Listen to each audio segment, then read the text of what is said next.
Chapter 325. Qin Guang suddenly stopped in his tracks. He turned around to look at the young man with narrowed eyes.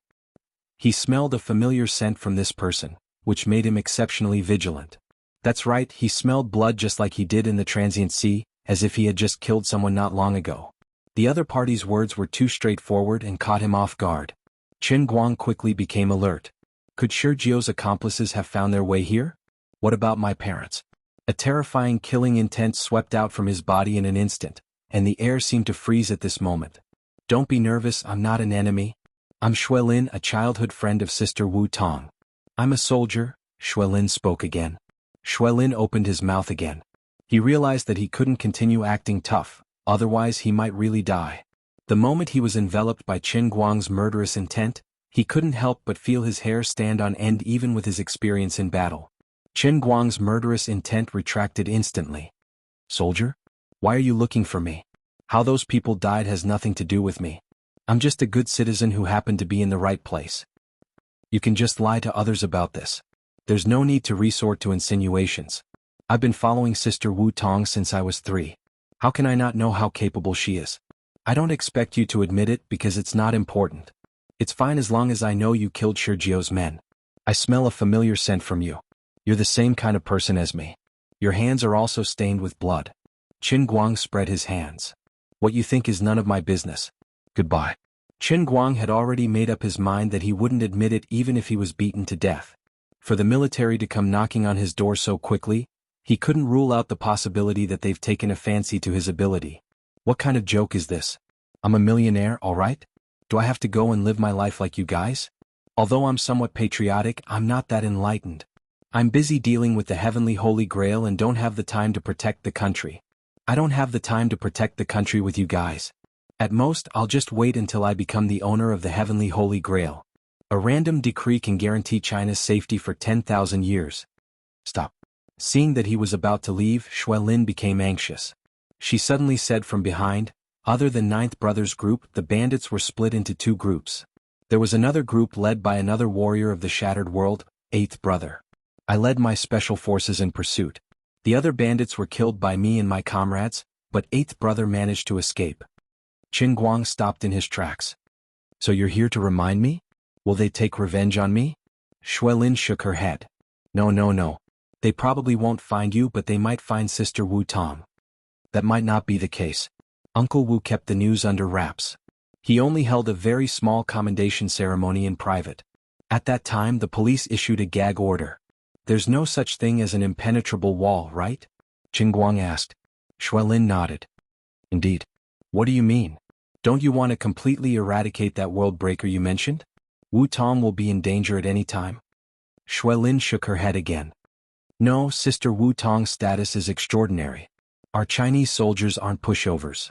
Although the Shattered World is well known internationally, they might not dare to openly declare war on us. As long as they don't leave the country, there shouldn't be too much of a problem.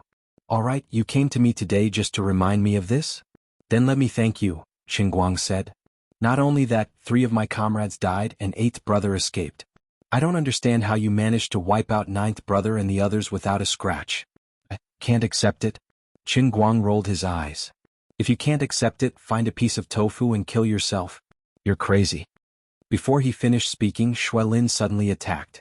She took a step forward and punched at Qin Guang's abdomen with a gust of wind. You're not done yet? You want to fight just because you don't like it? Qin Guang's pupils shrank.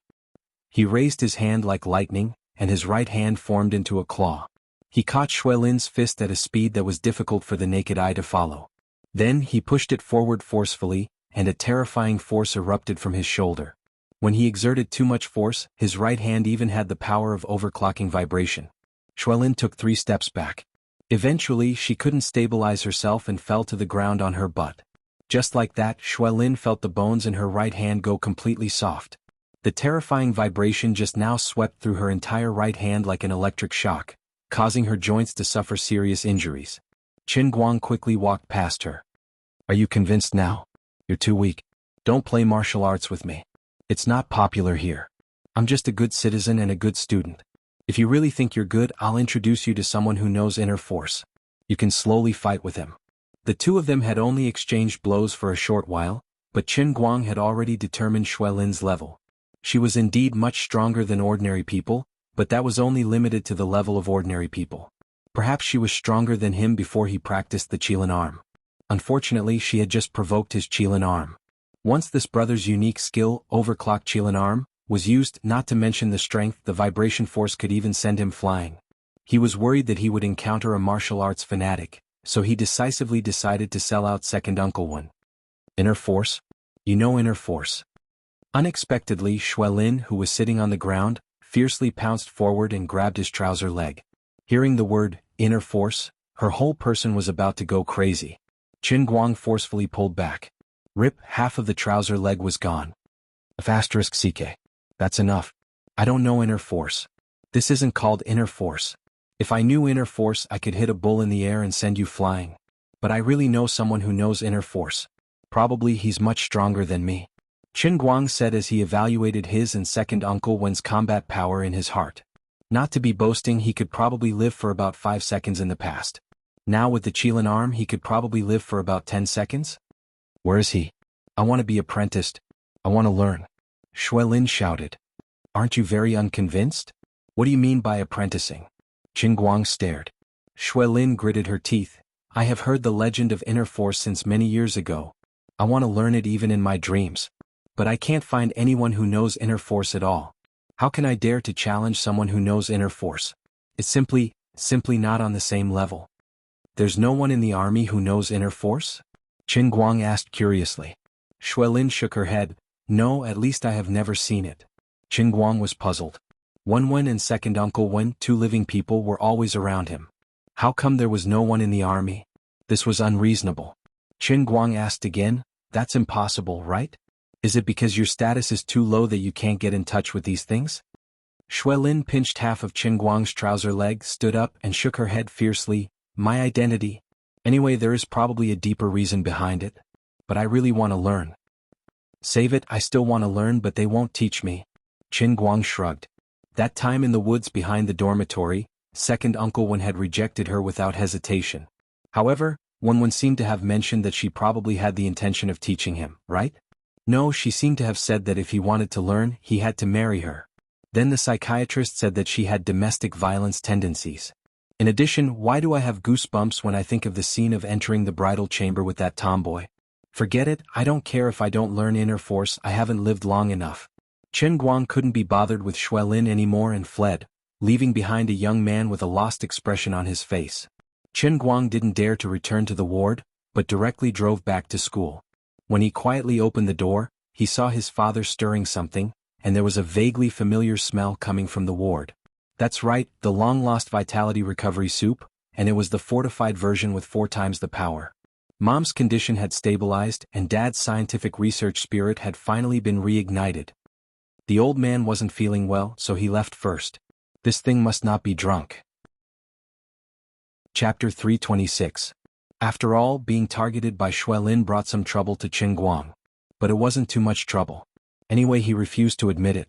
Shui Lin knew that he was talking nonsense, but she couldn't do anything about it. Shui Lin pestered him for 3 or 4 days, but she finally returned without success. He was driven away by Wu Tong, who came to help Qin Guang. Qin Guang was also starting to feel vexed about being pestered like this, so he called Wu Tong over. Watching Shui Lin turn around and leave, Wu Tong turned around and punched Qin Guang. You finally stopped hiding from me.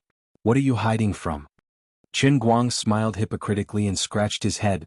Nothing. Bah. I heard from the shadow woman that your shoulder has recovered? So magical? Is there really such a magical medicine in the world? I don't believe it. You must have some secrets, but if you don't tell me, I won't bother to ask you. Wu Tong said as she threw herself on Qin Guang. Most of her body pressed on Qin Guang's shoulder, and at the same time she intimately rubbed Qin Guang's shoulders with her hands. After thinking through some things, her careless temperament made her movements more bold and unscrupulous. Feeling Wu Tong's ample chest on his shoulder and smelling the fragrance on her body, Qin Guang had no idea what perfume it was. At the same time, he was filled with hatred in his heart. This woman wasn't willing to let him have a good meal and was trying to seduce him on purpose. She must be torturing him on purpose, right? Sister, if you do this again, I will be suffocated. Qin Guang gritted his teeth and said, praying in his heart, can you at least give me some real benefits? Wu Tong put her face in front of him, smiling without saying a word. I know what you are thinking. I will give you 2 words, don't even think about it. At least before you recover, don't even think about it. Well, I knew it would be like this. Don't give me a chance. Otherwise, I will let you taste the resentment of a 10,000-year-old virgin. I will make you hover between life and death, grabbing the railing and tearing the bed sheets. I won't tease you anymore. I still have something to do at the station, so I'll take my leave first. On my way here, the woman in the shadow called me again to complain. She said that I kept avoiding her questions. She had asked her friend to bring a new medicine from America. It had no side effects at all. It was a kind of health supplement. How about this? I won't harm you. As your elder sister, I'll throw caution to the wind to help you. As long as you obediently accept the treatment and take that medicine. I'll personally give you a sweet taste and help you do that with my hands. How about it? But if you don't listen, don't even think about it. Think about it yourself. Wu Tong whispered these words into Qin Guang's ear. Her warm breath caressed his ear, tickling it. Seeing that Qin Guang was rooted to the spot, Wu Tong smiled like a victorious general and left. Looking at her back, Qin Guang's heart was so tangled. Could it be that I can only accept this cruel reality? For the sake of sweetness, should I throw away my integrity or not? Thinking about it carefully, it was nothing more than admitting that he had a weak kidney. Sooner or later, he would find the right opportunity to prove his masculinity. A moment of humiliation was nothing. He gritted his teeth and made a decision. Just as he was thinking about this, his phone rang. He picked it up and saw that it was a text from Wu Tong. She added, "Oh yes, I've seen the medicine that Uncle Qin made. It's also very nutritious. We can't let it go to waste." Qin Guang's vision darkened. Tang Ying's imported health supplements and his dad's 4-fold recovery soup. How could he survive with both of them at the same time? The price was a little heavy. But for his sexual happiness, he felt that he could fight for it. Such a strong will collapsed instantly after seeing his dad's super nutritious soup. It was too frightening. Looking at the jar full of all kinds of expensive Chinese medicine, as well as the lamb ribs and mutton that had completely changed color after being soaked in the medicine, he felt that he was about to have a nosebleed just by smelling it. Dad, you're really my biological father. Although I'm a sugar daddy, I'm still young. I don't consume that much energy. Can you not make me these things? The father and son sat on the rooftop. Qin Guang looked at Qin Guoli bitterly. Qin Guoli patted his shoulder. Let's not talk about these useless things. Didn't you go to see Jiang Yage a few days ago? I just saw the news on the internet. It said that Jiang Yage had a bad cold for the past 3 days and didn't step out of the house. Actually, I know that's all a lie. 3 days. A whole 3 days. Son, it's been hard on you. Qin Guoli looked at Qin Guang with tears in his eyes. F***ck Dad, why are you looking at me like that? This is all king coincidence, okay? I just hid in the hotel for 3 days, okay? Your son is clearly standing right here, so why are you looking at me as if I'm a half-dead person? Lin Fan thought to himself. Look at your face. You've lost so much weight. Qin Guoli was the same as Feng Rong. No matter what state Qin Guang was in, he would always say that he was thin the moment they met. How about this? I know you don't like to eat these things. I'll check on your condition later. If you don't show any signs of weakness, I won't make you these things anymore. But you have to eat this box. Why? You have to give me a reason. Is it so hard to build trust between people? Your son's physique is strong. How can he be drained so easily? Qin Guoli sighed again. Do you know how much this box cost? How much? More than 200,000. Did you see this ginseng? Just this one is worth more than 80,000. There are 6 or 7 other types of Chinese medicine of similar value. If they go to waste like this, won't my heart bleed? My biological dad. This is crazy. Completely crazy. Qin Guang was in a bad mood. Qin Guoli sighed. I can't help it. I had to ask a big favor to get this prescription. They said that it would only be effective if we use such a good medicine. They didn't earn any money from me. I asked someone else to find these herbs all over the country. None of them are fake. As a father, how can I not know my son's suffering? I didn't pay a single cent for the money you gave me to pay the court. Your mother's illness doesn't need so much money anyway. Since it's just sitting there, I might as well spend more money to make up for it. It's taken from the people and used for the people. This is also an investment that can help you better serve your customers. But then again, how are you going to explain to Sun Xiaoxuan in your current situation? I think she's not bad. It's just your situation. So. Qin Guang's eyes widened. He looked at his father in a daze. He didn't expect his father to think so much in secret. He was really worried about his son. But then again, I'd rather you don't worry about this. Maybe I can live a little easier.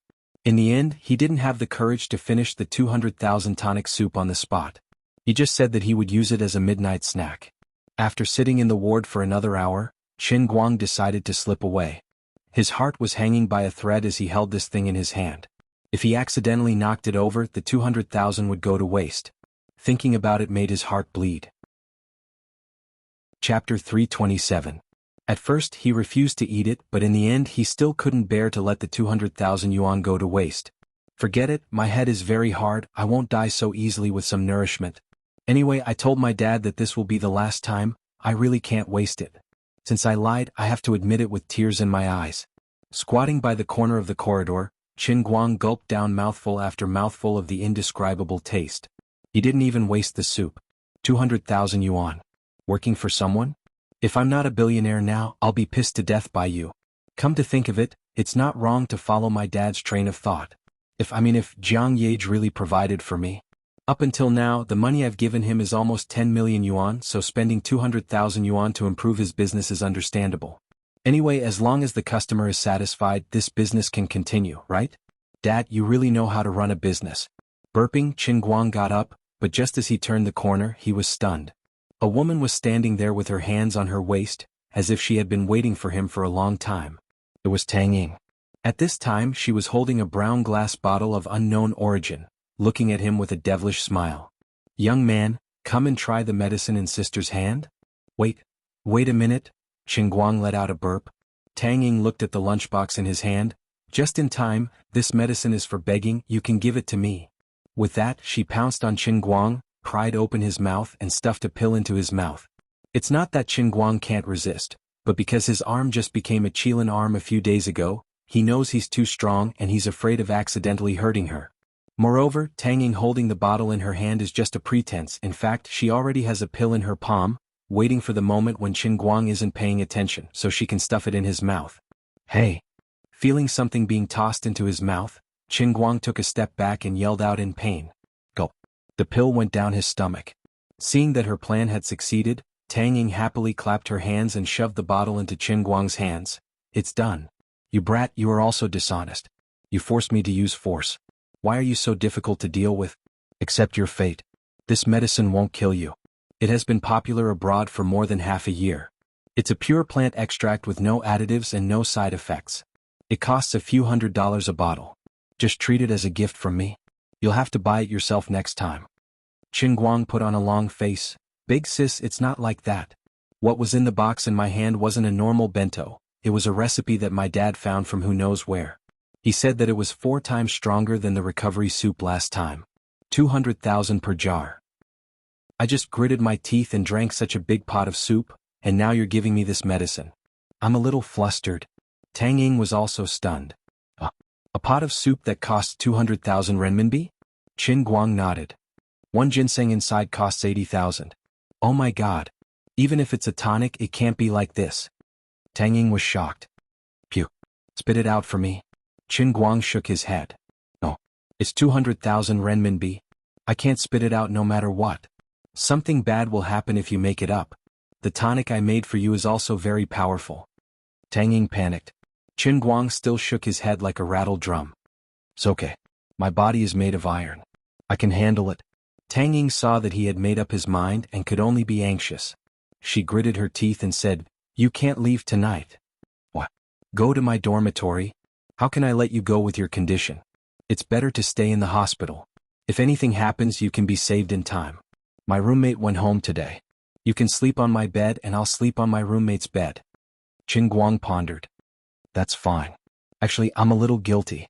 In the middle of the night, something did happen to Qin Guang, and it was not a small matter. In the middle of the night, he began to feel hot all over.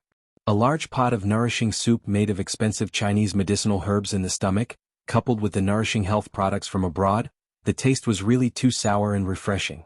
But this heat was different from the heat of a fever. It came from inside his body, and it was reflected in a certain part of his body. At first, Qin Guang gritted his teeth and held on. But later he began to groan subconsciously. His mind was clear, but a certain part of his body was swollen like it was about to explode. Tang Ying did not sleep well to begin with. When she heard Qin Guang tossing and turning on the bed and even heard him groaning, she woke up in shock. She turned on the light and rushed to his bedside to ask him if he was feeling uncomfortable. At first, Qin Guang did not want to admit it. But Tang Ying had the heart of a doctor, and almost wanted to call someone to send him to the emergency room at the last minute.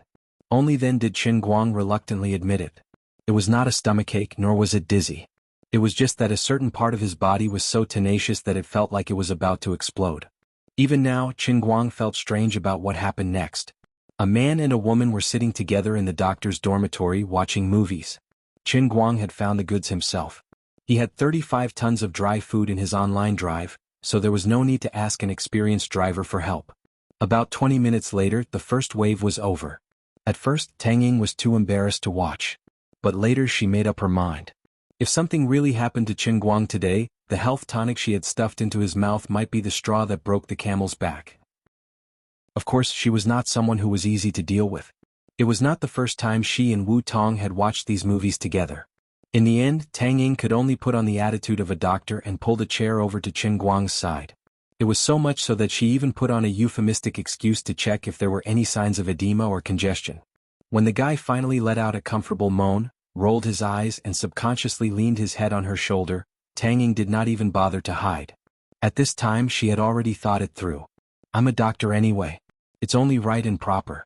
About 40 minutes later, she was almost gnashing her teeth with hatred for what she had just said. The first release was not a real release at all. It was the beginning of the nightmare for the two of them. This guy's recovery speed was faster than expected. Of course, it could also be that the tonic and imported medicine were too powerful. The same move was fresh the first time, but the second time it became torture. But Qin Guang still relied on the unprecedentedly powerful Kirin arm to stimulate his superhuman potential. Overclocking vibration easy to use, no explanation needed. However, the third time came. No matter what he did, it was useless. He looked like he was Zhao Ritian. Qin Guang was at his wit's end. He turned his head and looked at Tang Ying. Sister Tang Ying, I'm at my wit's end. Please save me or I'm going to explode. Tang Ying's heart was filled with regret. If she had known that something was wrong, she would have asked Wu Tong to come here. After all, wasn't she in a hurry to deliver herself to him? Although I'm a doctor, I don't have the courage to be so straightforward.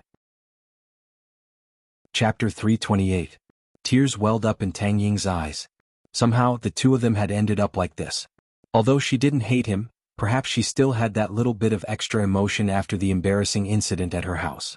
But ever since she found out about Wu Tong's feelings for him, although Tang Ying's desire to help him treat his kidney deficiency hadn't changed, that extra emotion had long been quietly erased.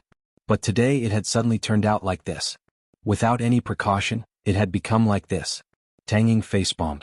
How could I face Wu Tong? But Qin Guang's condition was indeed very serious, and it had something to do with the medicine she had fed him. She couldn't ignore it. In the end, the doctor's emotions prevailed. Tang Ying gritted her teeth. How about I use my hands to stimulate you? Maybe it'll work? Don't even think about eating me. I won't agree to it. Qin Guang shook his head like a raging pendulum. Impossible, impossible. Sister Tang Ying, you're so much older than me. How could I be interested in you? I didn't even take advantage of you last time when you were so drunk. Tang Ying sucked in a breath of cold air. She should be happy with this guy's words, but why did it sound so wrong? You rascal. What do you mean? Do you think I'm ugly? That I've let you down? That's embarrassing, isn't it? Qin Guang hurriedly explained, No. I'm just afraid that you'll have a knot in your heart. Just treat me as a pitiful patient. Tang Ying rolled her eyes. I've always treated you as a patient. Don't let your imagination run wild. The third time. Thankfully there wasn't a fourth time. Tang Ying felt like her hands were about to break. Qin Guang applied some lotion on his hands, or else he would really feel like he was about to burst into flames. That night, Qin Guang slept very well. Although he had used up a lot of energy last night, he managed to survive the nourishing soup and her unlucky American meatballs. He only felt a little sore in his back, but it wasn't a big deal. Tang Ying was miserable. She tossed and turned on the bed, unable to fall asleep. She rubbed her hands until they were almost rotten. She subconsciously smelled the scent. She was really on the verge of breaking down. He felt that he had been tricked by this father and son duo. You guys made use of my sympathy and put on a good show for me. His time was short? This is called kidney deficiency? If he was weak, then there was no one in the world who wasn't. An entire half an hour passed, Half an hour. My arms are breaking from exhaustion. I won't even be able to hold my chopsticks properly tomorrow. Early the next morning, Tang Ying glared at Qin Guang with a red face and dark eyes. Swear to God that you won't tell anyone about this. Heaven knows, earth knows, I know. Wu Tong can't tell either. Qin Guang stretched out 2 fingers and pointed to the sky. I swear. I will definitely not tell anyone about this. If I go against this, may I be struck by lightning and not. Tang Ying covered his mouth and said, all right, don't say things like, I'll die a horrible death. If you really have a bad tongue and let it slip, I'll just lose face.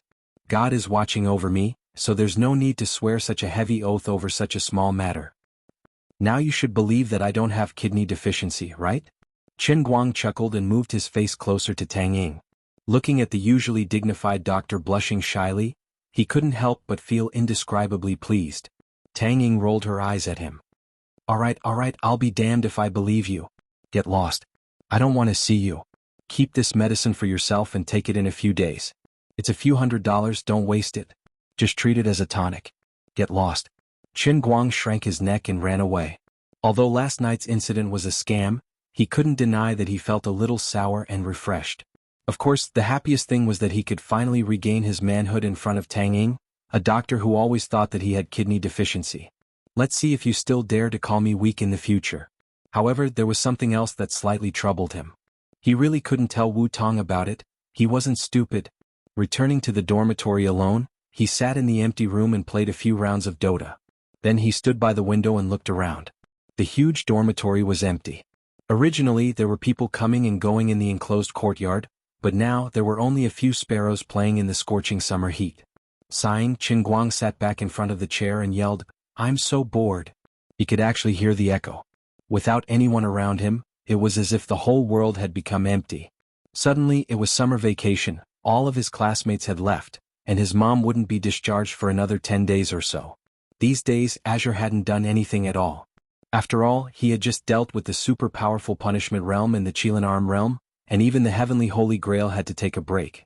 The makeup exam would only start next semester, so it wasn't time for him to study at all. He had 180 million in his pocket, and he didn't have the fighting spirit to go online. Azure had set her eyes on this 180 million, and it could go down the drain at any time, but this unreasonable woman wouldn't let him do anything. Thus, Qin Guang had lost interest in learning how to do business.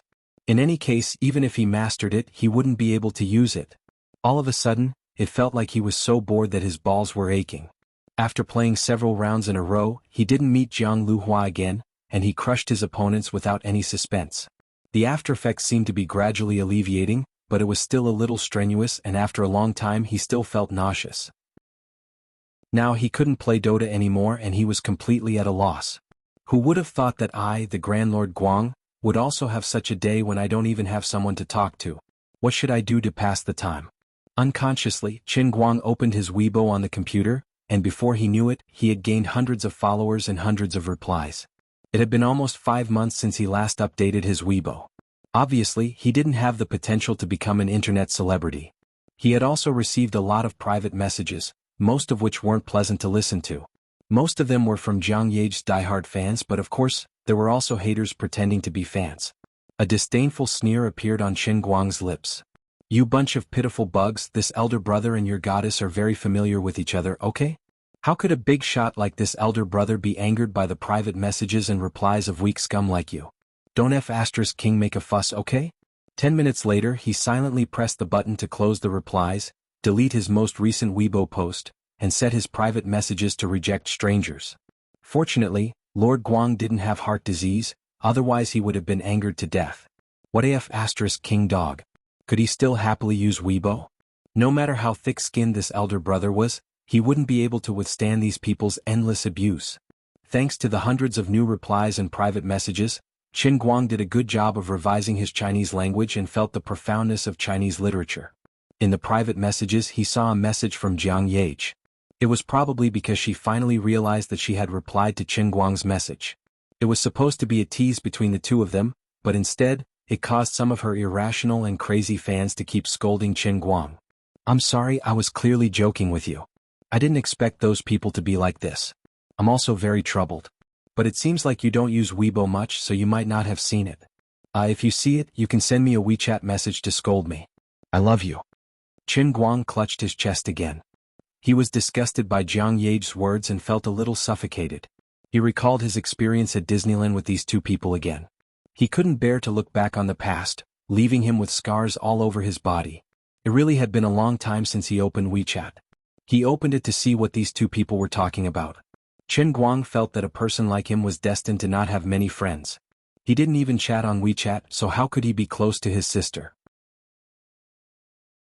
Chapter 329.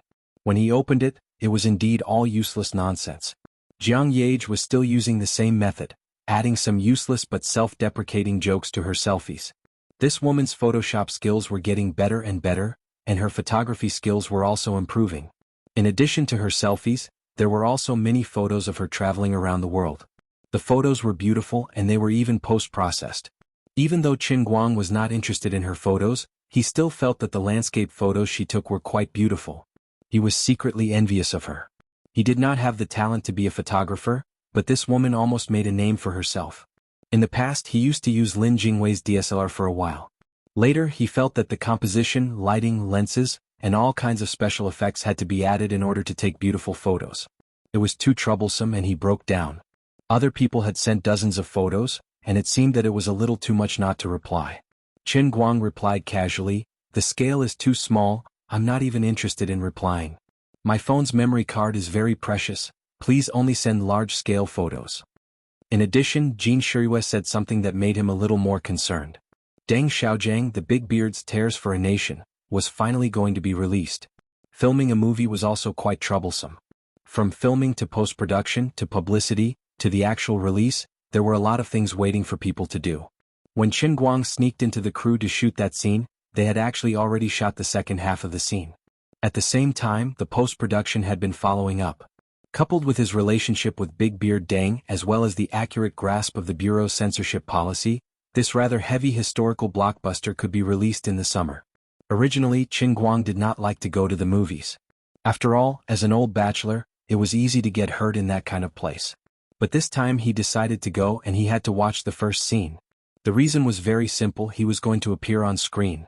It was rare to have a few opportunities to act cool in life. How could he let go of such a good opportunity? When the time came, if he was accidentally recognized by the beautiful women coming out of the cinema, they would point at him and scream, "Look! This was the super handsome deputy general." Then he shook his head. Yes, you didn't see wrongly. The silver-armored deputy general whose acting skills were off the charts and who was domineering and cool was me. Then, he would be able to hold a girl in one arm and do some shameful things in a nearby hotel. Just thinking about it made him look forward to it. It was a pity that Jin Shirue and Jiang Ye would be attending the premiere in Beijing. The two of them even invited him in private, saying that they had prepared a VIP box ticket for him. In fact, he would be sitting behind the two women. Qin Guang was a little tempted, but he decided against it. It was too unnecessary to fly from the 5 capitals to the Yenjing. He had sold the Patek Philippe that the two of them had given him for money. Even now, he had a knot in his heart and felt that he had let them down. Previously he was so poor that he had no choice but to sell it. He also needed money to save his life, so he didn't think too much about it. Now that he had become someone who did not lack money, when he thought about this matter, he felt a little ashamed to raise his head. What if the two of them excitedly asked how the watch felt and whether the time was accurate? How should he answer? Did he sell it? Or should he buy it back? Forget it, he had already sold it to them. They helped him a lot because of Lin Jingwei. How could he have the face to buy it back? Therefore, in fact, Qin Guang's thoughts about Jiang Ye and Jin Shirue were to avoid them for the time being. Although it was good to be a celebrity, if he had too much contact with them, his life might be ruined by the paparazzi. He didn't want to be famous for such a meaningless thing. Qin Guang's WeChat reply to Jin Shirue was much gentler. He told her not to just focus on work and to pay more attention to rest. After scrolling through Weibo and replying to WeChat, he began to feel bored again. Leaning against the back of the chair, Qin Guang's mind wandered. What should I do next? Right, since I have nothing to do anyway, why don't I think about how to make a second statue in the World in the Cup? After some careful calculations, he had experienced the World in the Cup 6 times. On average, 3 times a month and once every 10 days. The first World in the Cup was when he learned English in the Sea of Time. There was no hope of making the Sea of Time perfect and erecting a statue. The second Dota Hell training seemed to be something he could think about. The racing god training ground was already perfect. Sharpening pencils seemed to be something he could do. Let's not talk about the unlucky incident of the punishment realm. The world of Kirin arms? Alright, that was even more unlucky. Brother Ming was the best at sharpening brass fireworks in the world? Others would only think of him as an idiot. When the time came, would the statue be made of brass fireworks or my pair of Kirin arms? Just thinking about it made him feel hopeless. So, it seemed like he could focus on Dota and sharpening pencils? He felt like he could do both. Anyway, he didn't lack money now. It wouldn't be too much for him to raise a few million to set up a club and form a team. Violi wouldn't fight him to the death, right? The more he thought about it, the more he felt that this idea was feasible. Previously, he might not have had much hope when he could only last 2 matches, but now he could probably last up to 4. Even if he participated in the International Invitational Tournament and reached the finals, he could at most play a set of best-of-5 matches. When that time came, he could go on a winning streak and at most play 5 matches in the final set of best-of-5 matches. It wasn't impossible. But the teammate couldn't be too strong. He had to give people the impression that he was a god with 4 legs. Otherwise, he wouldn't be recognized as the best in the world. Dota and LOL were both team games. He had to make the others have a clear gap with him. Otherwise, victory would only be attributed to the team. That's right. It was decided just like that. But forming a team wasn't something that could be done in a short period of time. He had to think of a way to gather a group of people. How about this? He would first try to fight his way to the top of the Chinese server's ladder. Then he would find a few good players in the wild or old retired players. They would be around the level of 2nd or 3rd tier players. When that time came, he would have the money and the people. He would be able to clinch an international championship in one go. He didn't have to sit firmly on the throne of the strongest forever. As long as he was recognized by the world at that moment, he would be able to trigger the conditions for completing the world in a cup. That wasn't right. Professional competitions were very professional now. If he wanted to register, he would have to register first. Forget it. He wouldn't form a new team. He would just purchase a 2nd tier or 3rd tier noob team and help him register his name as a substitute. Then he would kick the players who played well and keep the noobs. No, it had to be the kind of noobs who were famous enough among the professional players. Otherwise, he wouldn't be able to highlight his strength. Those who weren't noobs enough or weren't famous enough, he would kick them all. It didn't matter if they were disbanded after the competition. He just wanted to shine for a while. Then he would start looking for an unlucky team to purchase from now on. Chapter 330. After thinking about it for a while, he felt that this matter was troublesome. Although he played this game, he was not a member of the esports circle. He was just a typical fan, so he did not know much about these things. Forget it, I'll let this matter hang in my mind for now. As for now, Qin Guang decided that he wanted to be an internet celebrity. That's right, it would be much easier to prove that he was the best sharpener in the world. Anyway, he would not have any competitors. He would first record a pencil sharpening video and upload it online to at least accumulate some popularity. Then he would find a chance to contact the Guinness World Records. But then again, contacting Guinness was also a troublesome matter. He suddenly felt that he needed a capable person to help him take care of these things. As the owner of the Heavenly Holy Grail, he could not waste his limited life on these chores, right? He could not help but think of Lu Fei. When he was in Xiangjiang, Lu Fei took care of everything. He lived a very relaxed and happy life. He did not need to care about anything else and only needed to race. With someone to help him take care of all these chores, he could focus on his own strengths. How comfortable was that? He had not understood the mystery before, but now he knew that he was lacking people. Now that he was considered half a nouveau riche, he needed a useful accessory. Although Lu Fei was a talent with her family's status, it was already very kind of her to help him once. How could he trouble her again? Besides, she had helped him earn this bit of wealth. In her eyes, it was nothing. She should be the one hiring him. Forget it, it was really difficult to find a trustworthy and outstanding person who could take care of all aspects. This matter was also troublesome. He would put it aside for now. Old man should first change his Weibo name to Almighty Superman and become an internet celebrity first. To do a good job, one must first sharpen his tools. Before officially starting filming, Qin Guang sent a WeChat message to Jin Jiang and Lu Fei, telling them that he would be updating a video on his Weibo later and asking them to help repost it. Anyway, he would not pay any advertising fees. From now on, he would embark on the path of being an internet celebrity. With Jin Jiang and Lu Fei's reposting, he would be going against the heavens. Anyway, he wasn't short of money. If necessary, he could buy a few million zombie fans and get them to post millions of fake comments. Then all the other big verses would have to kneel down in a matter of minutes. In that case, he would first delete anything that might expose his personal information on Weibo, lest he was exposed. It was enough to be a quiet, handsome man on the internet. There was no need to ruin his real life. After he was done, Qin Guang decisively took out the V-shaped Special Agent Team flexible mask that he had used quite well in Xiangjiang from the wardrobe and put it on. Get to work. No, wait, let's go to the snack bar on the pedestrian street and clean out their pencils first. Half an hour later, he uploaded a video with extremely low filming skills, but the content was enough to blind countless people. He named it the best pencil sharpener in history. In this 8-minute video, he demonstrated his terrifying pencil sharpening skills. Peeling a rose in 5 seconds was a beginner's skill. Carving out a peony in 3 seconds could barely be considered a pass. The real supreme realm was to carve out 10 completely different well-known statues in 2 seconds. The Statue of Liberty, the Redeemer in Rio de Janeiro, Egypt's Sphinx, Easter Island's Moa, David, the Olmec's Big Head, Motherland Calling, the Thinker, the Little Danish Mermaid, and the Little Boy Who Peed Everywhere. That's right, in 1 second, 10 statues, lifelike, perfect original miniature wood carvings. Qin Guang couldn't have done it in the past.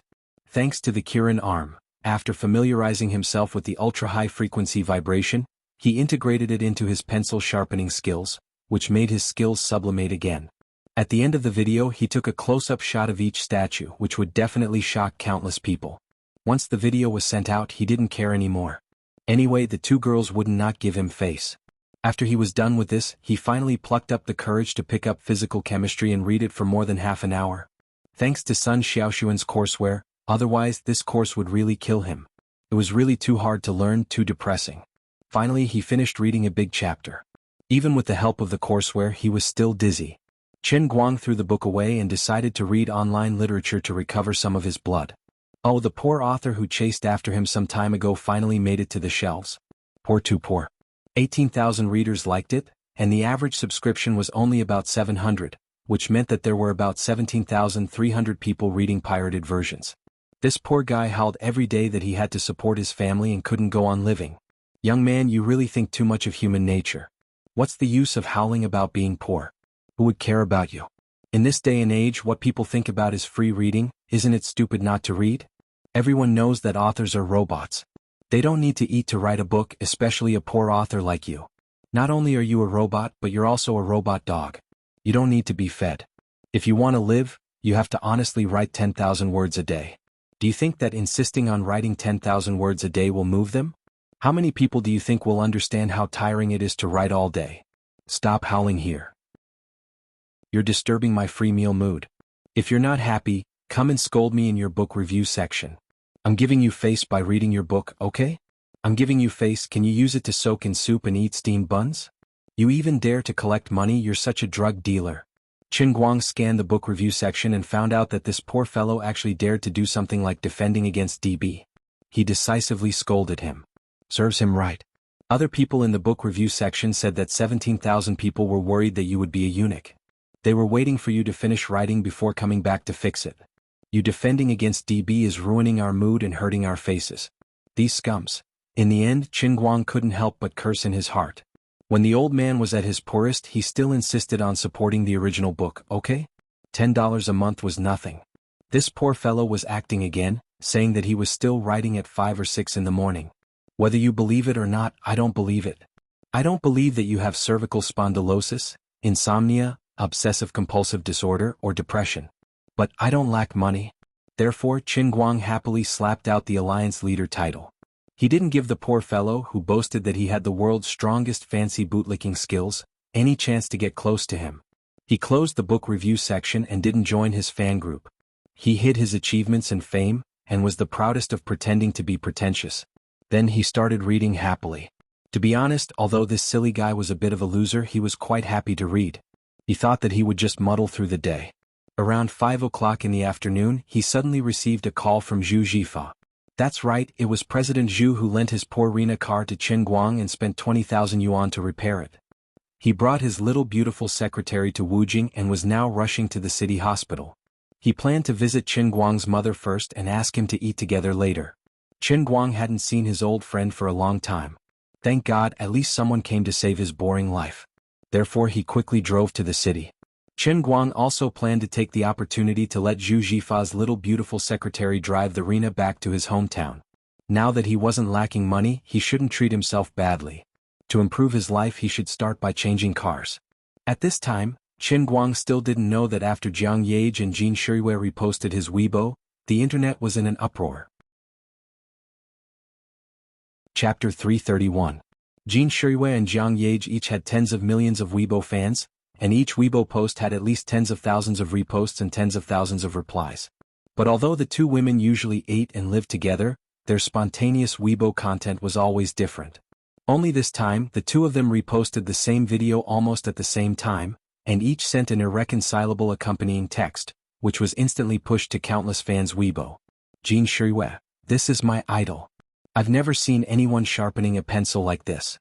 Everyone quickly go and take a look. Please repost, please spread.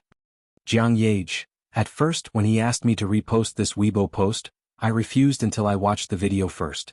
Just now, my assistant asked me why I was kneeling on the ground playing with my phone, and now she is kneeling beside me. Wait, why is Sister Shirui kneeling out of the room? The two different accompanying texts, coupled with Chen Guang's dazzling pencil sharpening skills, the combination of the two instantly produced a chemical reaction, and the final result was an instant explosion. But there was something strange. Why was there nothing under this all-around Superman's Weibo? There was no verification, and even the replies were closed. The entire Weibo only had this video like a zombie account that was temporarily registered. But Jin Shirui and Jiang Yage both paid attention to this zombie account at the same time. Who was this mysterious guy? After the instant explosion, more and more possibilities were speculated in the hearts of the people, causing Chen Guang's video to sweep the internet in an extremely short period of time. More people spontaneously joined the discussion. At first, it was because of the attention attracted by Jin Shirui and Jiang Yage's repost, but gradually, people were divided into two factions. One faction thought that it was impossible and it was definitely special effects, while the other faction thought that the video was completely real, and this all-around Superman guy could really do it. Soon, the technical party among the folk experts jumped out, and from a professional point of view, they analyzed Chen Guang's video frame by frame, verifying the second faction's view. The video was completely real. Even if it looked like a movie, it was real. The technical party came to a conclusion, but it didn't stop the debate. More people jumped out, accusing the technical party of boasting that they were folk experts, but in fact they were paid 50 cents. This infuriated the technocrats and another wave of debate broke out. But no matter what, if there was a debate there would be a topic, and if there was a topic there would naturally be popularity. This time it was even more incredible. More and more people spontaneously joined the repost party and became free water users.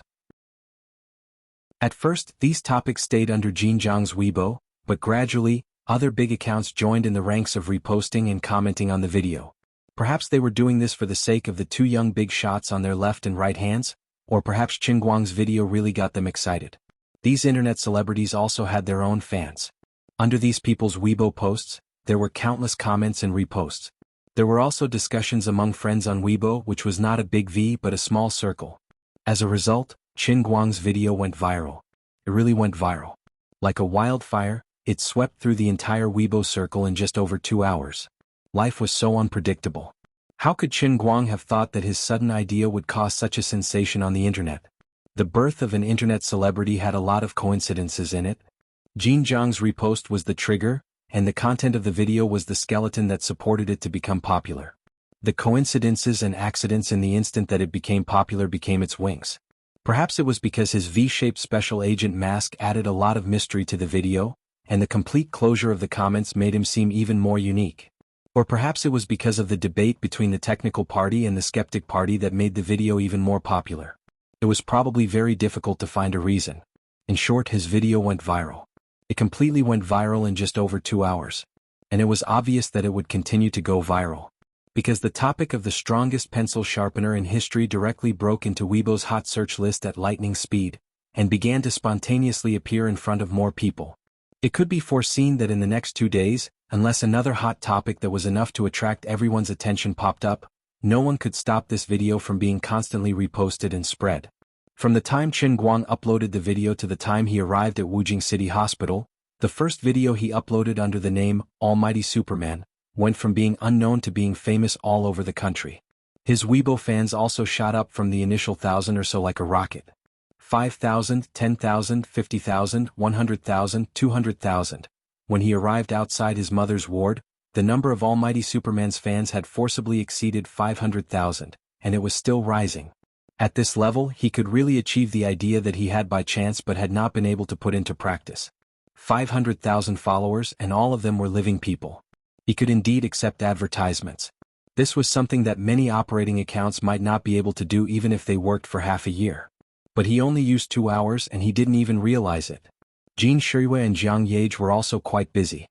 After helping Qin Guang forward the video, they went to work. Otherwise they would have called Qin Guang. When he arrived at the ward, Zhu Jifa had already chatted with Chen Guoli and Feng Rong for about 10 minutes. Chen Guoli's work at Old Zhou's hot pot restaurant in the county had been taken over by Zhu Jifa's retired father. The two families were old friends. When Zhu Jifa's family's printing factory was in trouble in the early years, the Chen family had helped a lot. Zhu Jifa was basically equivalent to the nephew of Chen Guoli and his parents. Seeing that Qin Guang had come, Zhu Jifa put on the attitude of a big brother. Don't you know that you should spend more time with Uncle Qin and Aunt Feng? Why are you still in school when the school is on holiday? Qin Guang rolled his eyes. He thought to himself, what do you know? I've been working like a dog recently.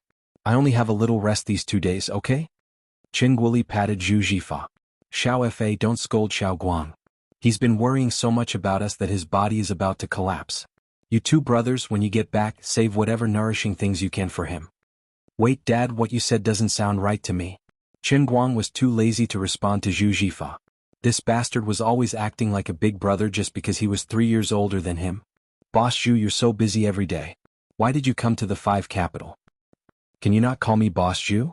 Zhu Jifa's balls were hurting. He turned to the little beautiful secretary beside him and said, Hu Ling, I've told you many times not to call me Boss Zhu. Now this guy has something on you, right? The two brothers hadn't seen each other for a long time, and it was quite lively as they bantered with each other. Chapter 332. When it was time to eat, he originally planned to ask Qin Guoli to go out to eat together. However, the old man said that he could not leave this place, so he did not want to go with the youngsters and let them make their own arrangements. By the way, what are you doing here this time? How much does it cost to get the whole car? It's quite comfortable to sit here. Qin Guang sat in the passenger seat of Zhu Jifa's BMW 525 and asked casually. Zhu Jifa was not very familiar with the road conditions in Wujing. He was very nervous when he drove, afraid that he would violate the rules. He was even more afraid that the roads in Wujing were dominated by taxis. If he were to slip and fall, it would be very distressing. He was not in the mood to explain to Qin Guang at all. He stared straight ahead. Don't ask about adult matters. Don't disturb me while I'm driving. Qin Guang was instantly enraged. *CK. What do you mean adult matters? Although I'm a university student who has not graduated, I already have a net worth of 200 million. If you piss me off, I'll buy your factory and let you watch the gate. Perhaps he realized that his words might be too aggressive, so Zhu Jifa added, By the way, I haven't asked Auntie Feng how much this surgery will cost. I heard that a kidney transplant will cost about 500,000 to 600,000, right? I really couldn't help much before. The factory needs to support people and there isn't much cash available. Fortunately, your family found a way to borrow money, but it's not good to always owe others.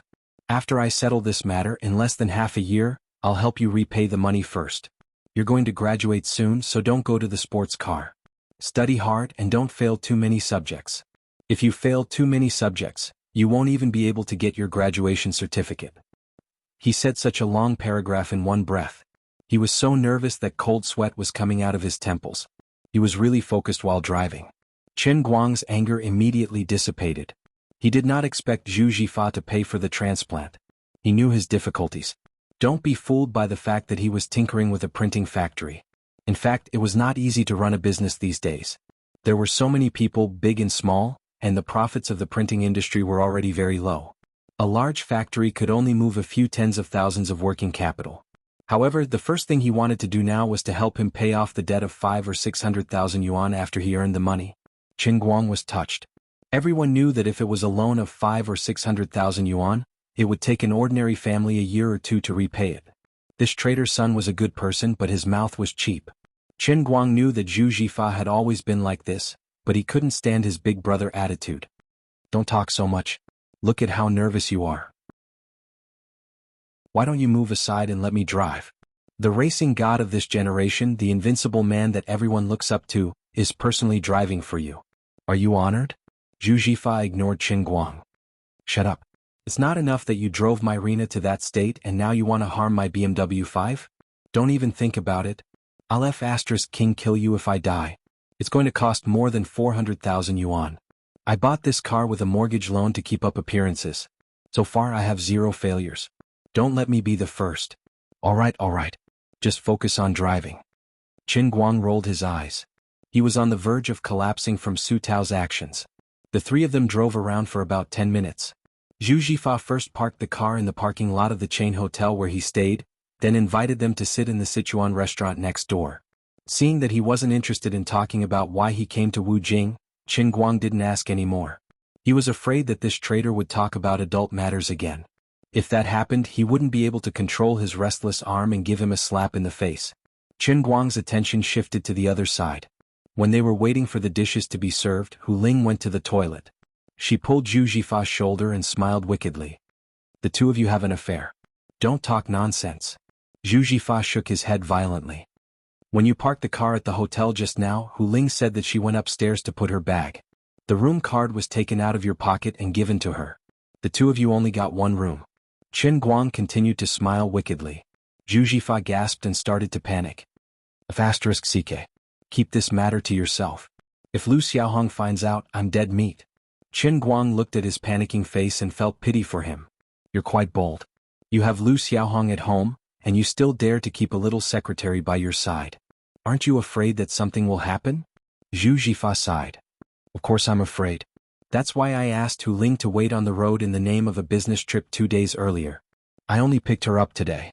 Are you tired of living? Qin Guang asked. Zhu Jifa nodded, then shook his head. Isn't it because I'm tired of living that I need someone to share my burden? Otherwise, I'm going to suffer from depression. Qin Guang understood his feelings. Lu Xiaohong was famous for being unreasonable. She had a bad temper and was a standard shrew. She looked rough and unlikable, but her father was the county's Industry and Commerce Bureau chief. He just had to fall in love with Zhu Jifa, who was 3 years younger than him. Even though the poor Xiao Zhu was disgusted, he still pinched his nose and married her a year ago. He thought that he could use her family's connections to get some benefits. Never did he expect that the one who married him would be a tigress. Zhu Jifa's life had been tough for the past year. He needed a gentle and considerate girl to barely save his collapsing life. Alright, it's good that you know about this. If Lu Xiaohong comes to ask you about it, help me lay the groundwork. As Zhu Jifa spoke, he took out his wallet and shook out a stack of red notes. It looked to be about 2,000 to 3,000 yuan. He stuffed it into Qin Guang's hands. Here, take the hush money. Qin Guang slapped the money back. If it was him in the past, he would have accepted it without a second thought. But now he really couldn't afford to lose face like this. He thought to himself that he might as well find an opportunity to show off his wealth in front of this guy. That way this guy wouldn't think of him as a pauper. He would let this guy understand that a scholar who has been away for 3 days should be looked at in a new light. As the two of them were pushing and shoving each other, Hu Ling came back. What are you two doing? The two of them finally stopped. Zhu Jifa hurriedly explained, Nothing. Hu Ling had been with Zhu Jifa for a long time. When she saw his expression, how could she not understand what was going on? She blushed and pinched Zhu Jifa's hand under the table. Qin Guang looked at the two of them being so lovey-dovey. How dare they show off their affection in front of me? I can call a girl to beat the crap out of you. Fortunately, the dishes on the table were gradually served. Zhu Jifa was the first to pick up his chopsticks. Let's eat. Go back to school early after you're done eating. I have a tough battle to fight tomorrow. Qin Guang picked up some food with his chopsticks. Even though this restaurant did not look grand, the food was quite authentic. Oh right, Hu Ling, do you know how to drive? Hu Ling was puzzled. Yes, why? Qin Guang was amused. Alright then. You can drive the Rena back this time. I don't need it. Chapter 333. Zhu Jifa threw away his chopsticks and asked, Although I told you to stop driving, you're not used to not having a car, right? Just take it and drive, it's not a problem. Qin Guang chuckled, No, I'm going to buy my own car. The Rena doesn't feel good when it's running, and it's terrible when it accelerates. Screw you, why are you complaining when you can drive it? I told you to come back and get a meeting, but you said you didn't want it. Zhu Jifa's phone rang as he was speaking. I'm going to take this call. In less than 2 minutes, he walked back with a bitter face, looking at the table full of dishes that had just been served regretfully. What's wrong? Qin Guang saw that his expression was not right. Zhu Jifa sighed, the battle is ahead of schedule. Forget it, let's go somewhere else. The table full of dishes had not been touched. Everything happened so suddenly, so the three of them could only look at it regretfully before they left. It was a feast for their eyes. Because of that phone call, Zhu Jifa's mood suddenly became very complicated. Even when he was driving, he was a little distracted. If it wasn't for Qin Guang pulling the handbrake for him, this guy would have rear-ended someone. Left with no other choice, Qin Guang forcefully chased Zhu Jifa out of the driver's seat and took over the driver's seat. Qin Guang repeatedly expressed that he had been in the 5 capitals for half a year, and he's already an experienced driver. Only then did Zhu Jifa reluctantly give up his seat. However, as soon as he sat in the front passenger seat, his entire person was in the zone. His eyebrows were furrowed like a wet towel. What's making you so worried? Tell me and see if I can help you think of a way. Qin Guang asked him, but he didn't answer. Hu Linggang called another expensive restaurant in Wujing City's hailing pavilion to change the time of a private room, and then mentioned it to Qin Guang. She said, I originally had an appointment with someone at hailing pavilion to discuss something tomorrow, but they said they had another appointment tomorrow and asked me to change it to today. Originally, I planned to find out what that person likes and dislikes tomorrow morning, but now that I've been caught unprepared, Brother Fa is worried about whether or not we can settle the matter. Zhu Jifa, who was in front, finally said, It's okay. I don't have time to ask about other people's preferences. At most, I'll just give them money. Everyone likes money. Don't worry about Qin Guang later. Just focus on eating. You're going to graduate soon, so you should learn how to do business. Today is just the right time for you to see how I talk business. Qin Guang nodded and thought to himself, I don't know anything about business now, but I already have 200 million in my pocket, okay? It was about 4 or 5 kilometers from the hotel chain to the hailing pavilion, but there was a bit of a traffic jam. The three of them drove for about 40 minutes before they arrived. Originally, Zhu Jifa had booked a private room for tomorrow. Now that it was changed to today, there was almost no space left. He had no choice but to add another 5,000 yuan to the private room fee. In the end, the three of them sat in the private room for an hour. It was almost 8 o'clock and their stomachs were growling with hunger. Only then did the person they had been waiting for finally arrive, saying that he had already arrived downstairs. The wait was too boring, so Qin Guang had to force Zhu Jifa to talk about it. Only then did he know why he had come to the 5 capital painting. Recently, the business of his family's printing factory had been quite good. They had received a lot of orders and the current production line was too busy. Therefore, Zhu Jifa planned to create a production line with new technology. It could also be considered as making the business bigger and bigger. Unfortunately, if he wanted to achieve everything in one step, the production line with new technology that he had his eyes on was not cheap. He had to prepare at least tens of millions of yuan in total. It was not enough to rely on the circulating funds of the factory alone, so he thought of taking a loan. The last time he had asked someone to send Qin Guang's parents to the 5 capital painting, he had actually gone there in advance to get a feel of the situation. After all, he knew that now that the country was collecting loans, it was not as easy for private enterprises to get loans as it used to be. Last week, he had finally found the way to Dongchong Commercial Bank through an acquaintance. As the boss of the enterprise, he had hurriedly rushed over, planning to invite the president of the branch to have a meal together. At the dinner table, he would state the situation that needed to be shown, give the benefits that needed to be given, and settle the matter while he was at it. He had originally planned to make preparations with the acquaintance that he wanted to build a relationship with the next day, catered to their preferences, and prepared some valuable and high-class gifts. In the end, he did not expect the other party to do as he pleased, suddenly changing the date to today. At this time, the acquaintance could not come and he had not prepared anything, so Zhu Jifa could only bite the bullet and do it himself. He did not know what this person had been doing before. This last-minute change of time, and he himself had arrived late, made Zhu Jifa, Qin Guang, and the other two extremely hungry. Qin Guang's face was sullen. He had not even entered the business world, and he had already suffered in the business world with Zhu Jifa. Qin Guang really could not hold it in. Isn't this person too unreasonable? It's fine if he changed the time, but he only arrived now. What did he say just now? 3 cars came? A dish in this lousy place would cost at least a few hundred. 3 cars for a dozen people? A meal would cost at least 10 to 20,000, and it would be even worse if they drank some wine. Does he think you're a sucker? Zhu Jifa sighed. Qingguang, you've seen it, haven't you? Business is not easy, it's really not easy. Just like today, since he changed the time at the last minute, it means that he is actually not sincere. But I can only hope that he will make one last attempt, don't you think so? Later on, you better restrain yourself and don't care about anything else. Just keep your head down and eat your food. Don't spoil my plans. Qingguang saw his nervous look. Although he did not take it seriously, he did not directly refute him. Seeing that he was very concerned about this matter, he was not in a hurry to show off his money.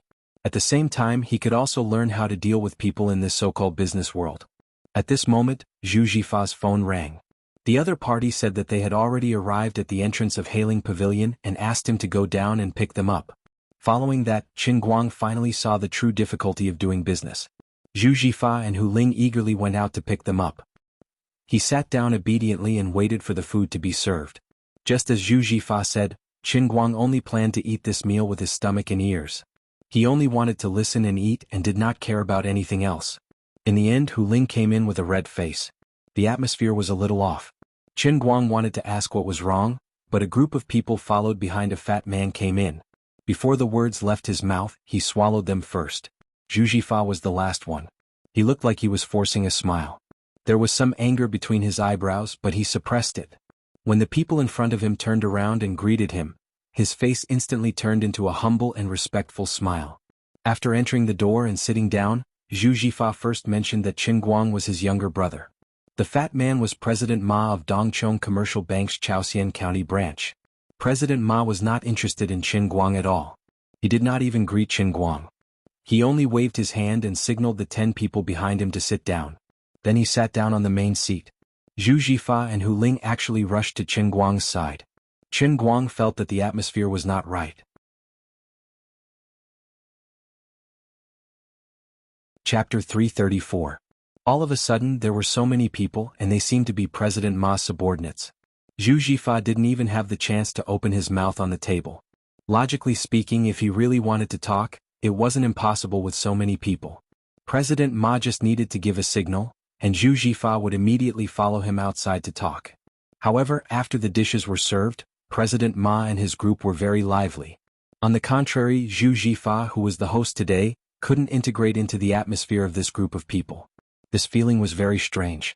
Zhu Jifa clearly wanted to talk to President Ma, so he booked a private room in this expensive Hailing Pavilion. In the end, President Ma didn't stand on ceremony. He pulled out a bunch of his subordinates, and the table became a lively gathering of his trusted subordinates. Zhu Jifa didn't even have the chance to talk. Zhu Jifa couldn't integrate, and President Ma didn't have the mood to care about his emotions. He sent a young man to sit beside Zhu Jifa and pull him to drink. Zhu Jifa stood up to propose a toast, so the other party impatiently squeezed out a smile that was not a smile. It could be said that he had gone overboard. On the other hand, Zhu Jifa drank one cup after another. Less than 5 minutes into the meal, Qingguang understood that there were some things that couldn't be said. After all, Brother Fa had been treated as a spendthrift today. This meal for more than 10 people, and they drank cup after cup of Maotai, at least 30 to 40,000 yuan was gone. The other party's large group chatted incessantly. Zhu Jifa, Hu Ling and Qingguang, who were originally the hosts, became completely dispensable on the scene. They just needed to pay and their faces were full of awkwardness. Qingguang had probably heard of similar situations. Nowadays the country was calling for clean government and simplicity. Eating and drinking at public expense couldn't be messed around. However, this meal had to be eaten and he couldn't pay for it himself. What should he do? When he was greedy, or when he wanted to host some big receptions, he would find some local business bosses who had something to ask of him. They said that they would introduce you to them and help you pull some strings. In fact, they just wanted you to bring a bag of money. But if someone else were to do this, they would at least be meeting a big shot. If they let you fork out the money, it would really be a success. President Ma's table manners were exceptionally ugly. You're a leader who's treating your subordinate to a meal, yet you're tricking him into paying for it. Yet, you're not showing any sincerity or attitude when discussing matters. What the hell is this? He didn't even give them any face. Zhu Jifa poured glass after glass of wine into the young man's mouth.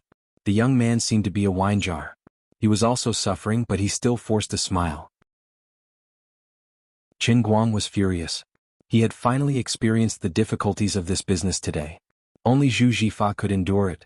If it were him, he would definitely not be able to endure it. Although he was unhappy, he was not the one in charge today. Zhu Jifa could still hold it in, and Qin Guang naturally could not stand up for him, nor was he in a position to do so.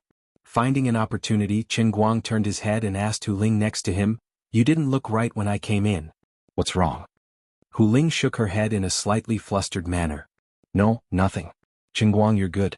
Don't worry about this." Qin Guang raised his eyebrows.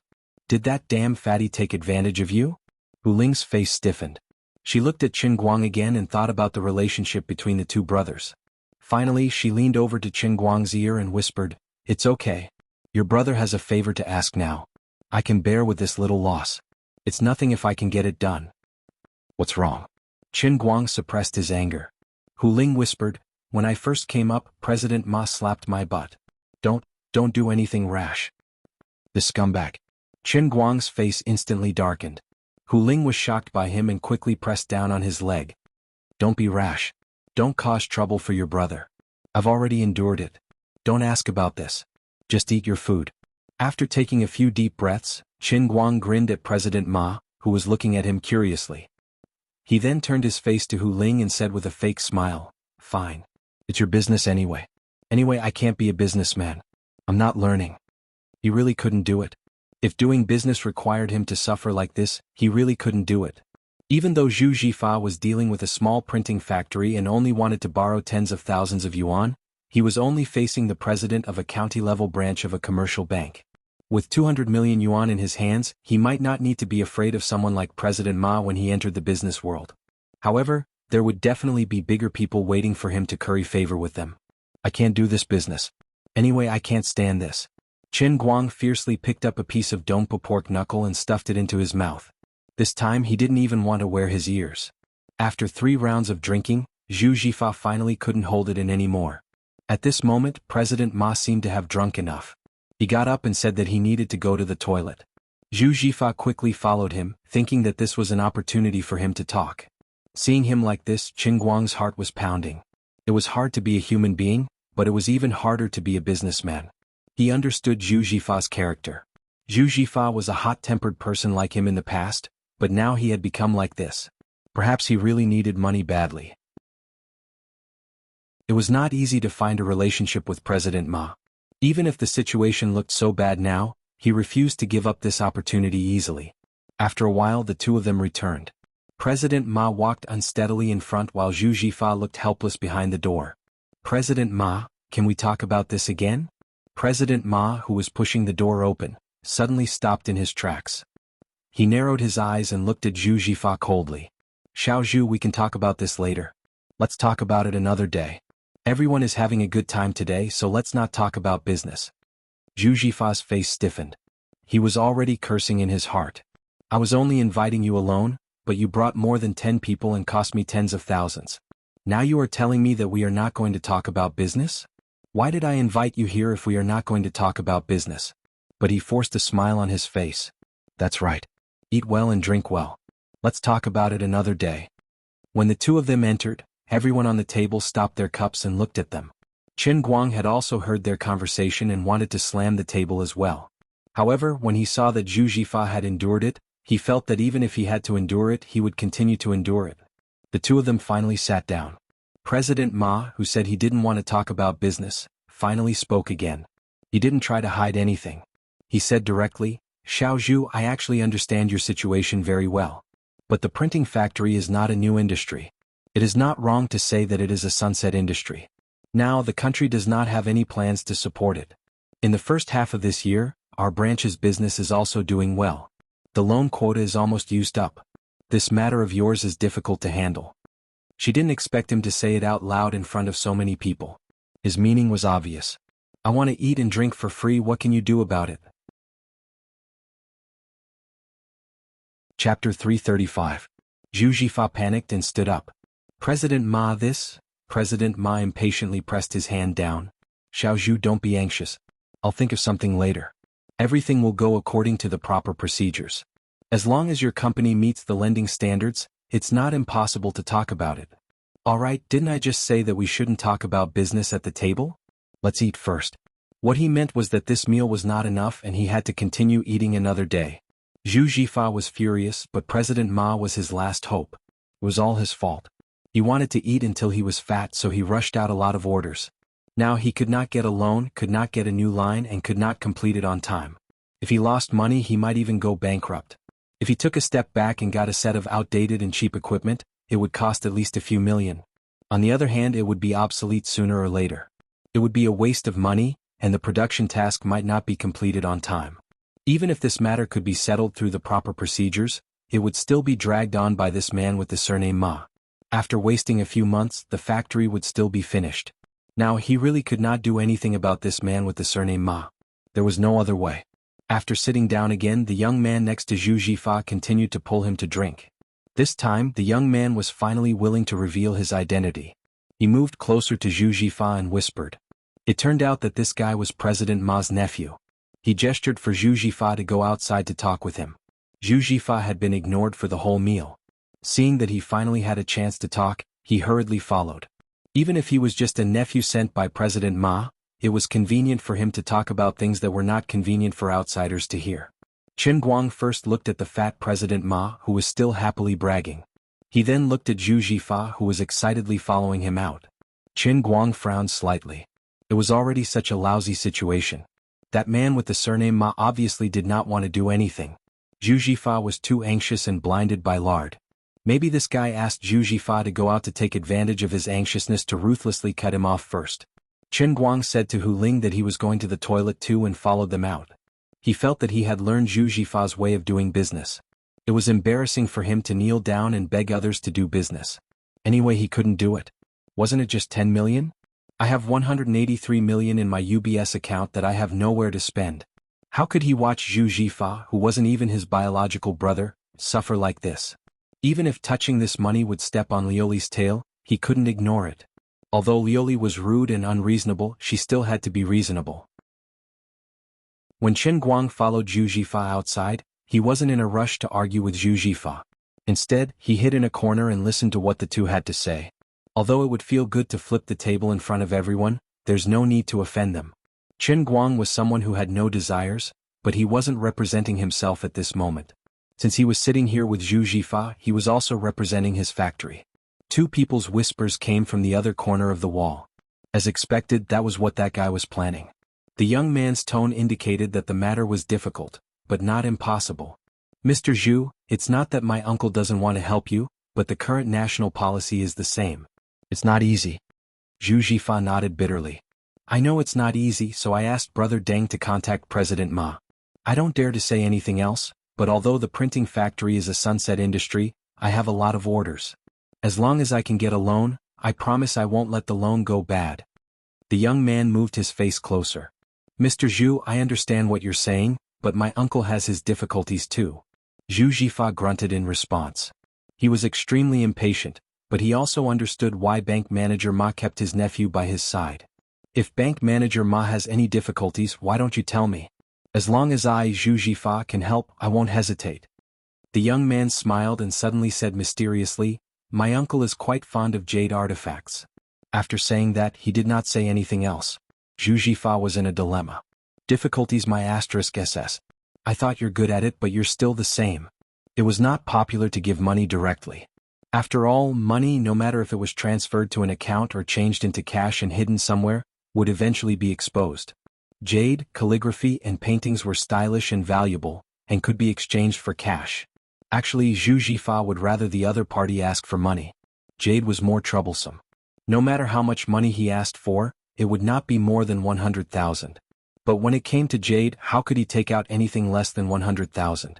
The other party had already said that he liked jade, so his family must have some treasures. If the quality of the gift was too low, not only would it not please the other party, but it would also offend the other party. The value of the gift could only be figured out by the person asking for help. To be on the safe side, the value had to be estimated high, and the person would rather give more than less. But with Zhu Jifa's net worth, he could still afford tens of thousands.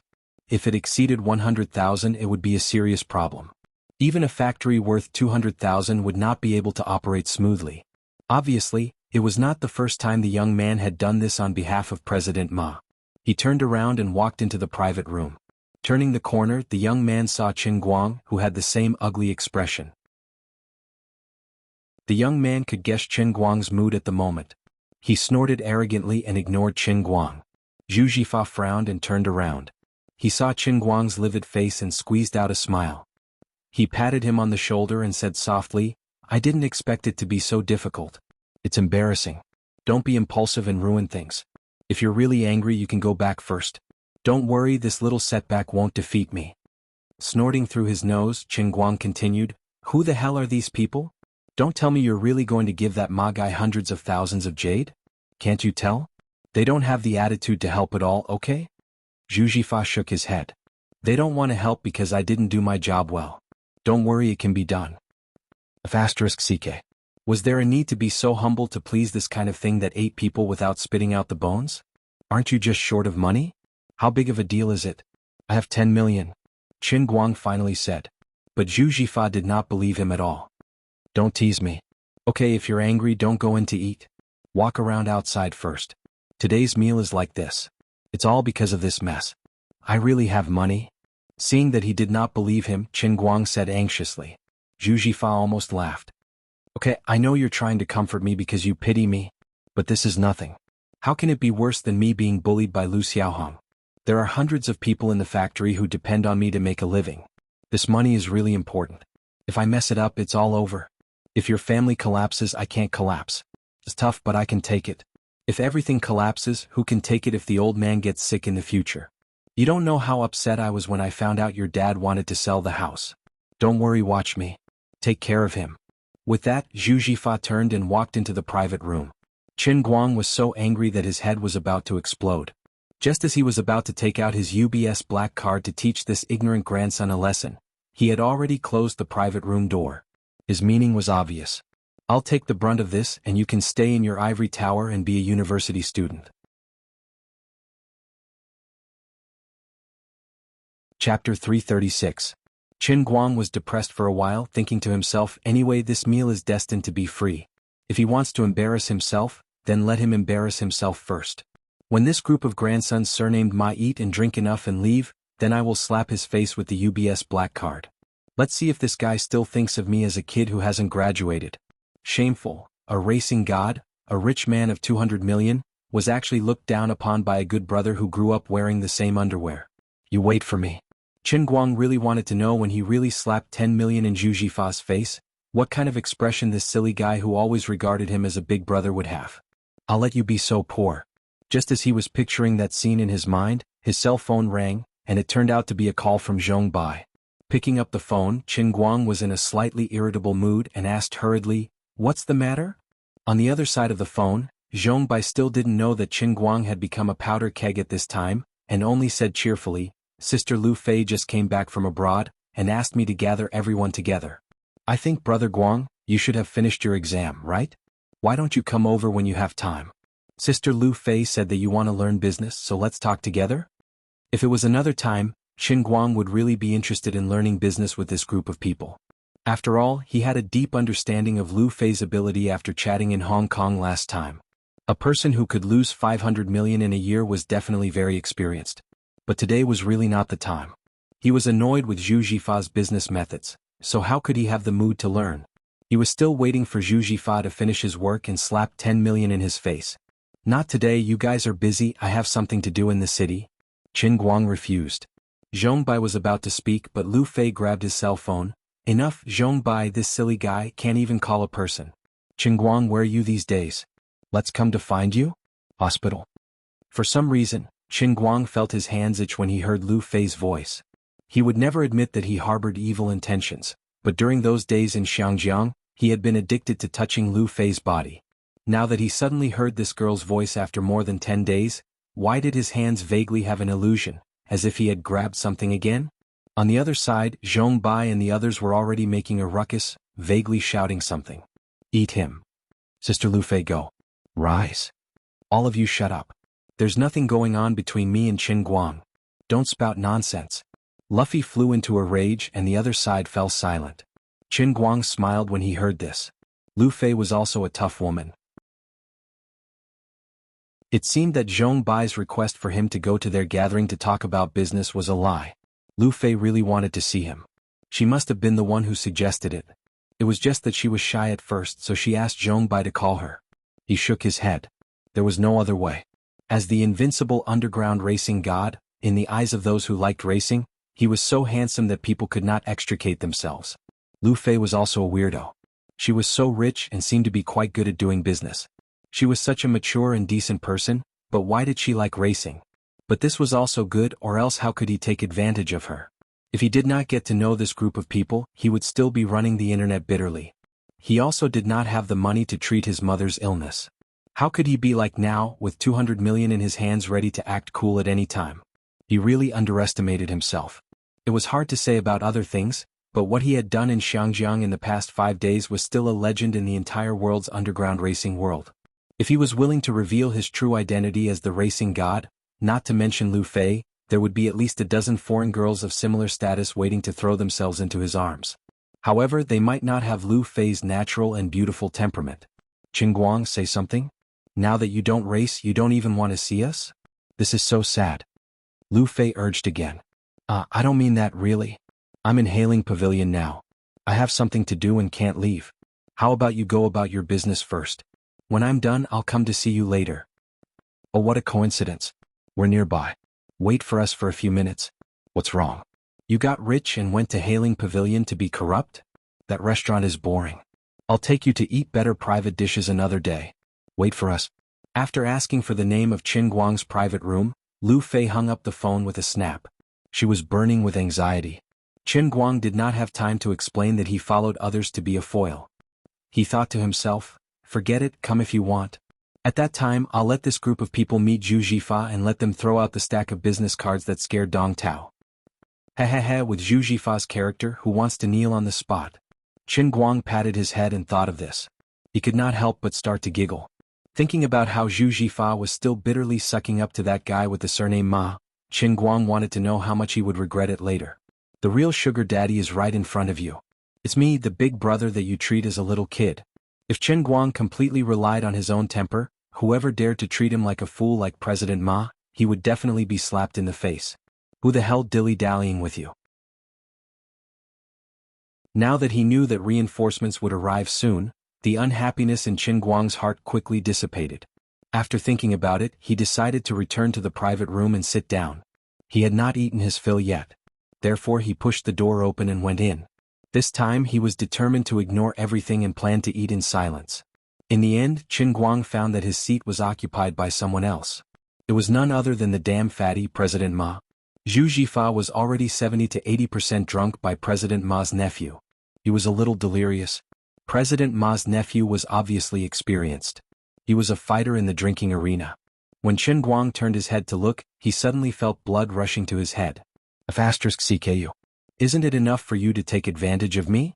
Swindling, taking benefits without doing anything, isn't it enough to be an ingrate? You even want to touch my brother's woman. You're rebelling. At this moment, President Ma's face was red. He seemed to be half drunk as well. He was sitting in Qingguang's original seat with one hand holding Hu Ling's shoulder. Hu Ling looked embarrassed. She struggled with all her might, but how could her strength compare to the big fatty President Ma? She did not dare to really flip the table for President Ma. The one with the surname Ma held Hu Ling's shoulder with one hand and slammed the table with the other. Xiao Zhu is really lucky. This factory isn't doing well, but it's really good at picking people. Xiao Hu looks cute and pretty. TSK. Look at how cute and helpless she is. Good, very good. Xiao Zhu, let me put it this way. Xiao Hu and I hit it off the moment we met. I might not be able to negotiate with you, but I can negotiate with Xiao Hu. Do you understand? Zhu Jifa also realized that the situation was not right, but he was even drunker than President Ma. He could not even speak fluently. He held his head and shook his head. No, not good, President Ma smiled. There's nothing bad about it. It's quite good. Isn't that why you brought Xiao Hu here? I understand. Let's not beat around the bush in front of an honest person. As long as I discuss this with Xiao Hu, I will definitely settle it for you. How about it? Zhu Jifa was still shaking his head. No way. On the other side, President Ma's nephew suddenly stuffed a glass of wine into Zhu Jifa's hand and clinked glasses with him. Bottoms up. Zhu Jifa was drunk. He picked up the glass and drank. Before he even drank half a glass of wine, he slumped on the table and was completely drunk.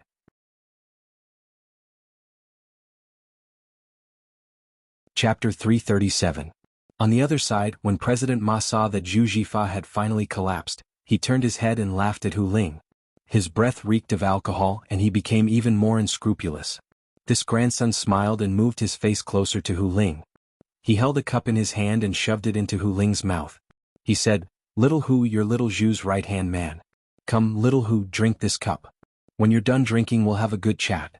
After we chat, things will be easier." Following President Ma's actions, everyone at the table roared with laughter. Perhaps everyone was drunk, or perhaps President Ma often brought his confidants to do this kind of thing. Following President Ma's actions, everyone at the table roared with laughter.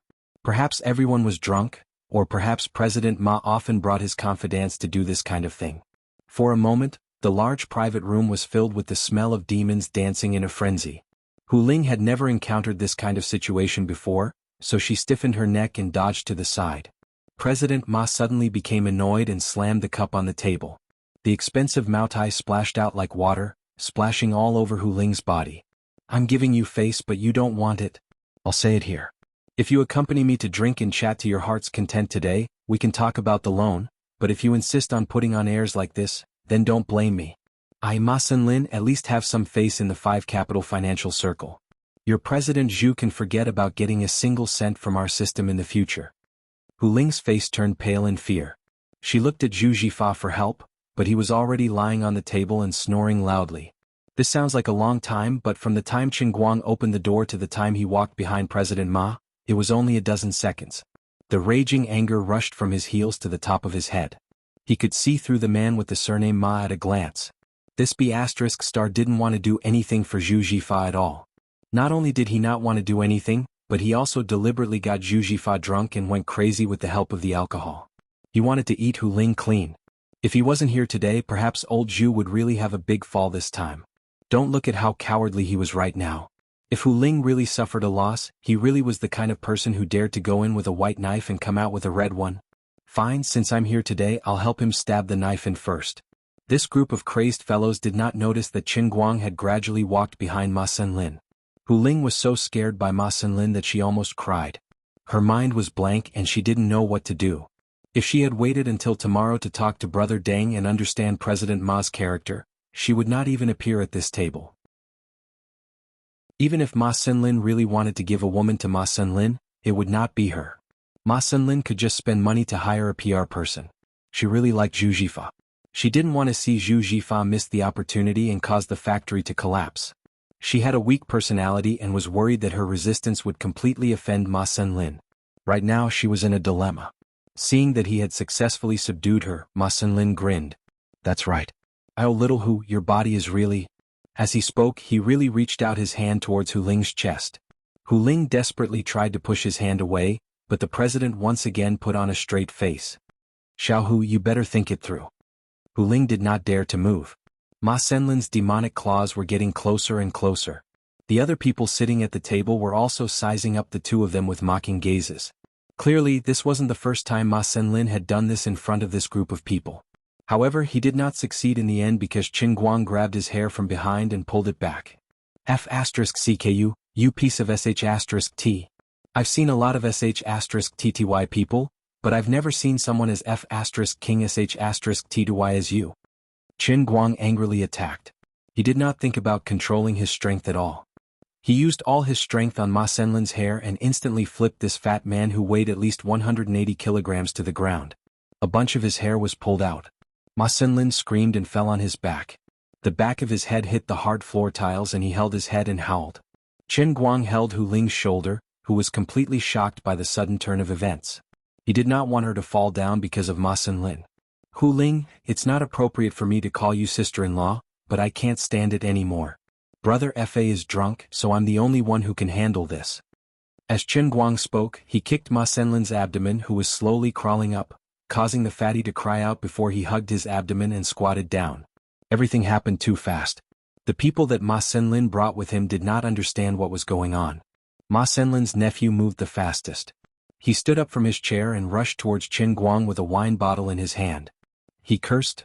Mother f asterisk cur, do you want to die? Why are you guys standing there like idiots? Do it. Kill this f asterisk cur. Qin Guang raised his hand and grabbed the wine bottle that Ma Senlin's nephew knocked over. With a little force he snatched it back into his own hand. With a shake of his hand, the wine bottle hit the head of the young man who was jumping up the most. For a moment, glass shards flew everywhere. Ma Senlin's nephew held his head and screamed as he retreated. Blood began to flow from the gaps of his fingers. Either don't make a move, or you have to be ruthless. This was Qin Guang's life principle. There were more than 10 people on the other side. If he was alone he would not be afraid of them at all. But now there was a drunk Zhu Jifa and a powerless Hu Ling. Therefore, from the beginning he had to subdue this group of grandchildren to prevent the other two from being implicated. His crazy action of killing the chicken to warn the monkey really scared the other 10 people silly. It was not that he had never seen people fight, but there were not many people who fought in such a ruthless way. There were even fewer people who broke the other person's head without any hesitation. Qin Guang snorted. Holding the half bottle, he walked next to Ma Senlin, who was trembling as he stood up. Without any nonsense, he grabbed Ma Senlin's hair and gestured the half bottle in front of Ma Senlin's face. Was funny. A lot of the hair on this guy's head fell off after he grabbed it just now. Now it was almost bald, which was very funny. This time the other people who were a little tempted to make a move were all dumbfounded. If Qin Guang really stabbed the bottle into Ma Senlin's neck, the consequences would be unimaginable. You don't mess around. Ma Senlin endured the pain in his stomach and stepped back little by little until his back was completely pressed against the wall. He was sweating profusely. If you have something to say, let's talk it out. I was just joking with Xiaohu. I didn't really mean that. Little brother, please calm down. Ma Senlin was afraid. He was less than 50 years old and he still had a lot of years to enjoy. He couldn't die here today. Of course, although he was begging for mercy in his heart, he already hated Zhu Jifa and brother Deng, who introduced him to him. Where did you find such a bastard? You want to kill someone just because of a disagreement? You don't look like you are here to talk at all. When I go back, don't even think about getting a penny from the Wujing City bank system. Not only that, I will send this bastard to prison and let him stay in prison for a long time. Chapter 338. Qin Guang grinned. How could he not understand what Ma Senlin was thinking? He directly exposed him. President Ma, you say that you're convinced, but your eyes seem to have a lot of ideas. Qin Guang threw the bottle away and let it shatter on the floor. His left hand held onto Ma Senlin's collar with one hand, and the strength of one hand was enough to lift Ma Senlin up completely. After mastering the Qilin arm, his strength, which was already greater than an ordinary person's, had increased by another 50%. The specific manifestation of this was that he was able to lift up such a large fatty with one hand with this seemingly weak arm. The private room was silent for a moment. Everyone was so scared that they sucked in a breath of cold air. This was a troublesome matter. At this moment, Hu Ling pounced on Qin Guang from behind and pulled him. Qin Guang put him down. Quickly put him down. Qin Guang struggled for a moment and pushed Hu Ling away with his right hand. Sister Hu Ling, don't worry. I know what you're nervous about. Isn't it just a loan of 10 million? It's not a big deal. It's such a small amount of money. Is there a need to humble yourself and beg others? I've been holding it in because I really wanted to learn something with my ears. Now it seems that it's more practical to talk with my fists. Hu Ling was so anxious that she pulled Zhu Jifa again. She wanted to wake him up so that Zhu Jifa could stop Qin Guang. Seeing Hu Ling in tears, Qin Guang rolled his eyes. She was just afraid that the loan would be completely ruined. What's there to be afraid of? Ma Senlin spoke again. He felt that he couldn't breathe properly after being lifted up in the air and strangled by the collar. Ma Senlin said in a hoarse voice, Bro, put me down. This matter can be discussed, it can be discussed. Just follow the proper procedures. It can be done. Qin Guang loosened his grip. This fatty finally fell and sat on the floor. Alright, since we've already gotten to this point, you don't have to pretend to be kind to me anymore. I know what you're thinking in your heart, it's nothing more than to kill me and brother Fa when we get back. It's nothing more than to sue me for intentionally injuring someone and putting me in jail. I know what you're doing. I've seen people like you a few times. Qin Guang was quite straightforward and directly exposed Ma Senlin's thoughts. Ma Senlin shook his head. No, I definitely don't have such thoughts. I can't be bothered to talk nonsense with you. Shrugging his shoulders, Qin Guang took out his UBS black card and shook it in his hand. I've already said that 10 million yen isn't a problem. Brother Fa thought that I was joking, and Hu Ling, you didn't believe me either. But it's really not a big deal.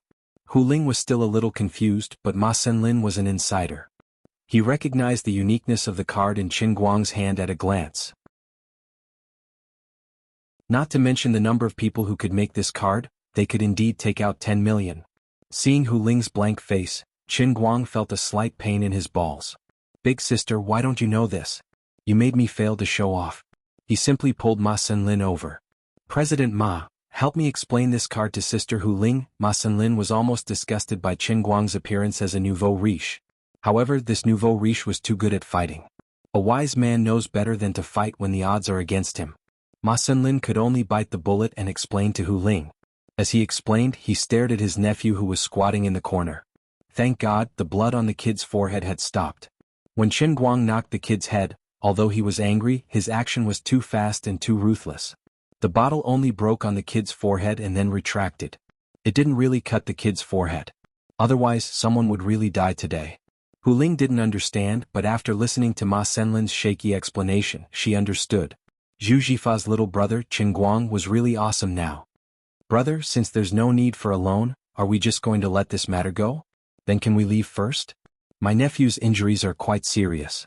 We have to go to the hospital as soon as possible. Ma Senlin said as he moved towards the door of the private room. Qin Guang sneered. Amazing, really amazing.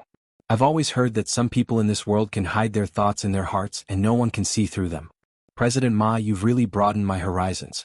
I admire you very much. Ma Senlin awkwardly forced a smile. I don't really understand what you mean, brother. I really admire your acting skills of adapting to the circumstances. But do you think I don't know what you're thinking? Kid, why are you being so arrogant? In this world, it's not about having a strong fist. I've seen a sea of rich people.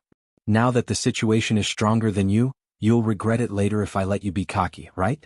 As Qin Guang spoke, he pressed forward again and looked at Ma Senlin aggressively. Ma Senlin's eyes flashed. No. Actually, Qin Guang didn't guess wrong.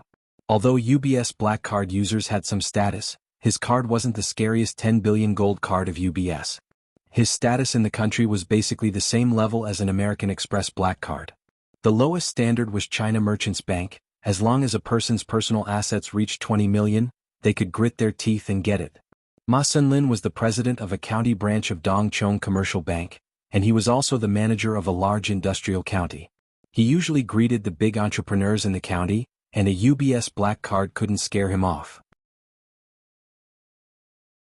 Now that he was acting so cowardly, it was purely because Qin Guang's methods were too ruthless, to the point that he didn't dare to bear the consequences of angering Qin Guang on the spot. But after that, his revenge wouldn't be so easy. What Ma Senlin was thinking was, how much you made me suffer today, how much face I've lost, I'll definitely pay you back 10 times, 100 times the next day. He didn't expect that the person in front of him was not only ruthless in his attacks, but also ruthless in his judgment of others. He couldn't hide his little schemes anymore. So, since I've already offended you to this extent, and the grudge has already been established, even if I let you go now, you'll still come looking for trouble later. With someone like you, it's impossible not to kill me. So, there's no need to worry about too much debt. Now, I have to leave you with a deeper memory. Anyway, isn't it a fight to the death? I quite like this. It was rare for Qin Guang to be so unforgiving. It was because Ma Senlin's idea of hitting on Hu Ling had touched his reverse scale. I treat Zhu Jifa as my own brother, and Hu Ling can be considered as half a sister-in-law. King came with such a big tone today. We didn't have a good meal, so we came here anxiously. We waited bitterly for you for an hour, and then King treated us like fools. King got my brother drunk, and you even have designs on my sister-in-law. If I don't leave some flowers for you, the old man's thoughts won't be smooth. Yo, what are you doing? Ma Senlin heard that Qin Guang's tone was getting more and more sinister, and he gradually felt that something was wrong. At this time, one of his men finally saw that the situation was not good and wanted to rush out of the private room, but Qin Guang had already blocked in front of him like lightning. He backhanded the man's face and the man spun around and fell down. This is the last warning. Before I let you go, whoever dares to move will really die. As soon as he said that, the atmosphere in the private room that had just eased up was instantly frozen again. Do you think I'm too much? Don't you want to forgive me? That's right, I'm this kind of person. You're very unlucky to have fallen into my hands. President Ma, I'll give you two choices. Kneel down and slap your own face with whichever hand you used to take advantage of Sister Hu Ling just now. Keep slapping until your face is swollen. Qin Guang grinned, and his words were indescribably cold. Everyone had a reverse scale that couldn't be touched. Ma Senlin had stepped on his reverse scale today.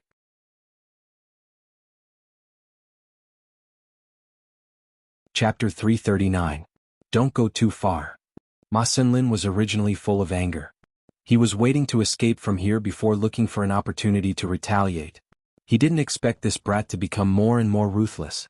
He didn't soften his attitude because of his concession. Hearing this, Qin Guang grinned and slowly put his hand on his neck. The fat on this fat guy's neck was a little disgusting. Didn't you go too far just now? Since you didn't have the intention of lending from the beginning, you shouldn't have come to this meal, let alone touch my sister-in-law. Hu Ling looked at Qin Guang with a complicated expression. She really didn't expect Zhu Jifa's little brother to be so violent. If it was before, she could still persuade him, but now she knew that although this guy looked young, he was actually very rich. She also thought that such a big shot might have his own plans. She was just Zhu Jifa's secretary, so she really couldn't figure out the thoughts of these high-ranking people. On the other side, Qin Guang spoke again. Didn't I just say that there are two choices? The first is that you kneel down and slap yourself in the face. The second choice is that I break your dishonest hand. It seems that you chose the second one. As he spoke, Qin Guang let go of his neck and grabbed Ma Senlin's left arm with his right hand. His 5 fingers gradually increased the strength. Feeling the pain from his arm getting more and more intense, Ma Senlin's pupils shrank. He finally knew that this person wasn't joking. Madman. A complete madman. No, he saw through my plan.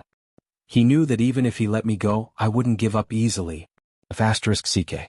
What the hell should I do now? With a plop, this arrogant Mr. President finally knelt down. Loud slaps sounded in the private room one after another.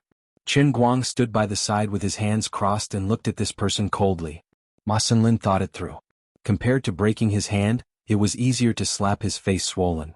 Since he couldn't escape today, he would grit his teeth and accept this loss. To be able to climb through the system to where he was now, he was indeed a person who knew how to judge the situation. Therefore he hit very hard, trying to beat his face up as fast as possible.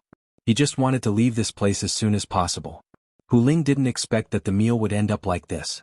During this time, the Hailing Pavilion's waitress came in once, but she was frightened by the strange atmosphere in the private room.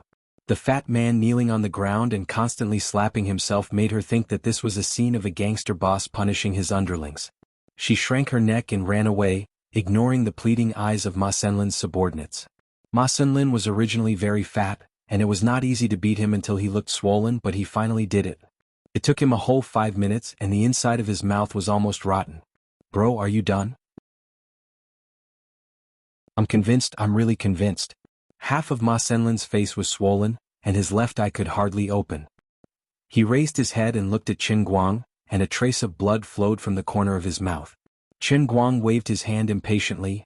That's about it. If you want to get out, then get out. If you want to call the police, then call the police. But I advise you not to find people from the underworld to cause trouble for me. That will really get you killed.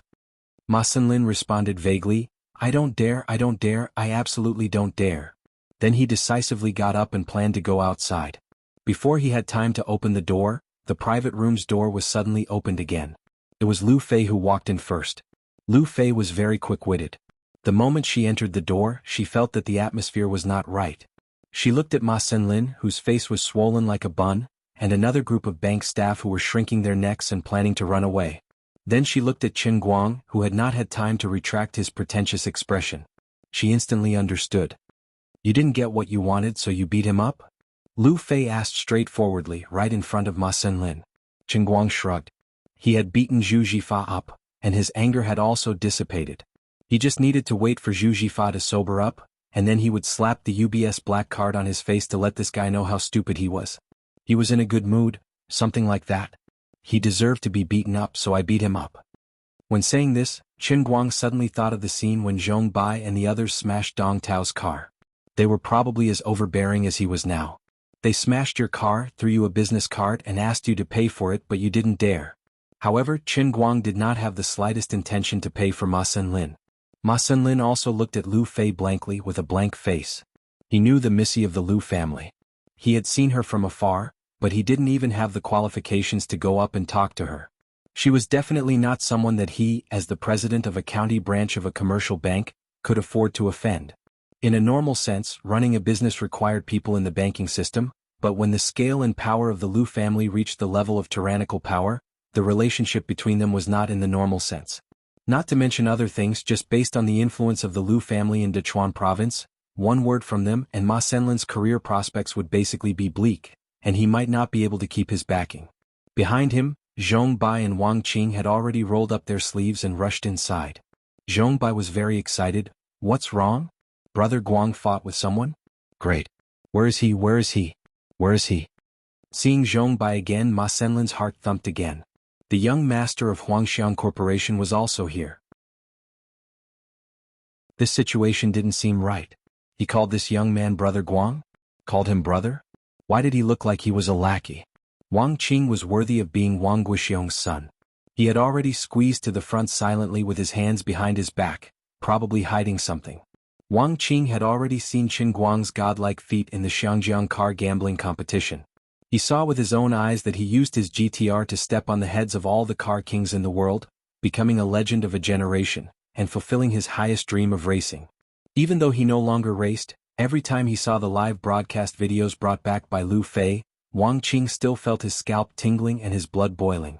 Today Qin Guang had already become a god in his heart. Those who dare to go against my god are my enemies. But what made Ma Senlin feel the most despair was not Wang Qing, because he did not know Wang Qing, the son of a rather low-key underground boss in the 5 capitals. What really made his legs go soft was another young man standing behind Wang Qing with an awkward expression. Yes, it was this 26-year-old young man who had a lot of connections. Last month he suddenly landed on his head and became his immediate boss. At this age he did not dare to even fart when he sat on his head. But now he saw him here. He was so inconspicuous in the crowd. Who exactly was this Brother Guang? King know so many big shots, and you yourself are also someone who can slap 10 million yuan. And you still want me to borrow a chicken feather. You guys are playing with me. Ma Senlin felt like he was about to collapse. Ma Senlin, what the hell is going on? This guy also knew that something was wrong, so he quickly squeezed from the back to the front. Duanwen, you know him? Liu Fei turned her head and asked. Duanwen nodded awkwardly. My subordinate, President Ma Senlin of the county branch. Chapter 340. Hearing those words, Qin Guang nearly burst into laughter. He felt that Ma Senlin was truly unlucky today. It was one thing for him to beat him up, and it was another thing for him to bump into Liu Fei, Zhong Bai, and Wang Qing. He really didn't expect that Duan Wen, whose name he didn't even remember among Zhong Bai's group, was his immediate superior. How unlucky must this person be for him to be so unlucky? Well, now that things had come to this, he really didn't have to worry about Ma Senlin's revenge anymore. It was a pity that he should have broken one of his hands just now. So now it was better to give him another stab. Qin Guang pursed his lips and added oil and vinegar to Ma Senlin's great achievements today as if he was telling a story. Qin Guang had always been good at hitting a dog when it was down. Ma Senlin listened with cold sweat, his legs were weak and his face was pale. However, he was actually more afraid of Qin Guang, so he didn't even dare to fart. Among this group of people, there were descendants of famous families like Liu Fei and Zhong Bai. His immediate superior seemed to be just a little brother in the crowd, but Zhong Bai, who was the leader, called him Brother Guang. This person who called him Brother Guang was the real big shot, okay? You're a great man and don't hold grudges against me, okay? Why are you so ruthless to a small role like me? That's about it. Duanwen, you have a good subordinate. Qin Guang said in a half-joking and half-serious manner. They had known each other for a long time, and he wasn't threatening Duanwen as there was no need to. They were just familiar with each other and he was joking. Duanwen's face was completely blue. It was very simple. Ma Senlin had embarrassed him. If he had known that this swindler was so deceitful, he should have pretended not to know him. They were the second generation of the rich and powerful. The most important thing was their face. If they lost money, they could just go back to their family. If they lost face, it was difficult to earn it back. Ma Senlin. Really? Duanwen slapped Ma Senlin's left face hard again, and the sound was so clear that it made people's teeth ache. Alright, Duanwen, if you want to teach someone a lesson, then get this group of trash out. Don't bother me in the private room. On the other side, Zhong Bai quickly pushed Ma Senlin and Duanwen out. He also gave a look to the other bank employees of the other counties to get lost. The reason was very simple. When Wang Qing heard Qin Guang say that Ma Senlin dared to take advantage of his sister-in-law, he was so King excited that he pulled out a knife. Qin Guang also saw Wang Qing's actions and felt that there was no need to kill him. He coughed violently and said, "Ahem. All right. My sister-in-law didn't really suffer any losses. Let's leave it at that." When Duan pulled Ma Senlin's ear outside, Qin Guang scratched his head in embarrassment and looked at Lu Fei. How can I do that? I accidentally relied on you to support me again." Zhong Bai whispered in his ear, "Brother Guang, save it. We're saving Ma Senlin's life." Qin Guang raised his eyebrows. "What do you know?" Zhong Bai coughed softly. "My uncle is Wu Shan's secretary." Qin Guang suddenly understood and rolled his eyes. *CK The circle was really small. The news of him killing Shi Jiao and his men must have reached this brat's ears. But it made sense. Although Dechuan province seemed to have hundreds of millions of people, there were only a handful of people at the top of the pyramid. Zhong Bai and Tang Xiaokai were primary school classmates, and Tang Ying and Wu Tong were best friends who grew up together. This small circle was really only so small. So boring. It's because of the existence of people like you that it's so difficult for me and Brother Fa, who worked hard to start from scratch, to survive. They couldn't eat in Hailing Pavilion anymore, so they simply moved to a private clubhouse a few minutes away from Hailing Pavilion. It happened to be the place where Lu Fei and the others often met. The meal really cost more than 40,000 yuan, but Zhu Jifa didn't pay for it. Duan rushed to pay the bill, which was considered to save his face today. Zhu Jifa was quite drunk, so Qin Guang simply carried him downstairs and went to the pharmacy downstairs to buy some hangover medicine. On the way, Zhu Jifa was still muttering in a daze, "President Ma, our factory really has a lot of hope." Qin Guang heard this and felt sad. This guy really had it tough. Although he always drove a BMW 5 to show off, his acting was full of blood and tears. President Ma was just a portrayal of his daily life. If he wanted to build a good business, it was inevitable that he would encounter all kinds of disgusting things. There was definitely more than one Ma Senlin in his life, but he still gritted his teeth and endured it. "Forget it, as a brother, I'll help him." When they arrived at the clubhouse, Lu Fei and the others muttered and brought them to the number 1 private room. Qin Guang began to panic when he saw everyone talking excitedly. He always heard that some second-generation rich people usually had a heavy taste and even dared to touch drugs that shouldn't be touched. Looking at these people's red faces, he was a little flustered. "I don't want to touch that stuff." "You guys, you're not going to do it, are you?" Qin Guang was a little restless and asked Lu Fei, who was sitting next to him, in a low voice. Lu Fei spat at him. "I'll spit on your face with salt soda. What are you thinking? What do you think Wang Qing is doing?" On the other side, Wang Qing was holding a USB flash drive with an expression like he was on a pilgrimage. His eyes suddenly lit up as he looked at Qin Guang as if he was going to eat him up. "Brother Racing God, this USB flash drive contains all the videos of your competitions in Hong Kong. We've been waiting for today for a long time. We're just waiting for you to explain it to us personally. I've watched this video at least 50 or 60 times, and there's only admiration left. But I don't quite understand a lot of your movements. Without you personally explaining it, it's not enough." Qin Guang let out a long sigh of relief. "Damn it, isn't it just watching a video? Is it necessary for all of you to show an addict expression? Scared me to death." At this time, Hu Ling put a wet towel on the forehead of the sleeping Zhu Jifa and quietly pulled on Qin Guang's sleeve. "Qin Guang, who are they?" Qin Guang slapped his forehead. "That's right, I almost forgot today's biggest entertainment. Quick, give me all of your business cards. I'll show them to Hu Ling. Be more domineering and arrogant, especially you, Zhong Bai. Take out your gold stamp business card of Huang Xiang Group's senior director and use your most handsome posture." Zhong Bai and the others were stunned. "Brother, although we often use this method to show off and slap people in the face, you can't do it like this. You're making us so embarrassed. You make it sound like we're really people who use business cards to show off? No, it doesn't seem to be wrong." The group of people happily took out their business cards and stuffed them into Hu Ling's hands. Hu Ling's eyelids twitched every time she took a business card. Her shock at this time was no better than Dong Tao's, but fortunately, these people seemed to be on the same side. She was much happier than Dong Tao. At this time, Lu Fei's nameless but pretentious business card became her shortcoming. She was too lazy to give it out. Anyway, Zhong Bai and the others were enough. Hu Ling was holding a stack of business cards and giggling. She turned her head from time to time to look at the sleeping Zhu Jifa beside her, and then looked at Qin Guang with a blank expression. Zhu Jifa hadn't been hit yet, but Hu Ling was already heavily injured. Qin Guang chuckled and didn't explain further. He was just waiting for Zhu Jifa to wake up and transfer the money, then he would give him a big surprise. There seemed to be something wrong with the computer and Wang Qing still had a long way to go. Lu Fei carelessly bumped her thigh against Qin Guang's leg. I think you were a little impulsive just now. Chapter 341. Qin Guang knew what she meant. This big sister was going to teach him how to conduct himself. Seeing that he was listening attentively, Lu Fei couldn't bear to scold him anymore. She sighed. It's just that we're all here and Duan Wen happens to be Ma Senlin's boss. So even if you cripple him, things can still be controlled. But if you want to learn how to run a business, you can't be so impulsive. Don't think that Ma Senlin is just an ordinary branch president. Whether it's in business or politics, who doesn't have a backer? You beat up the little guy so naturally you will attract the big guy's attention.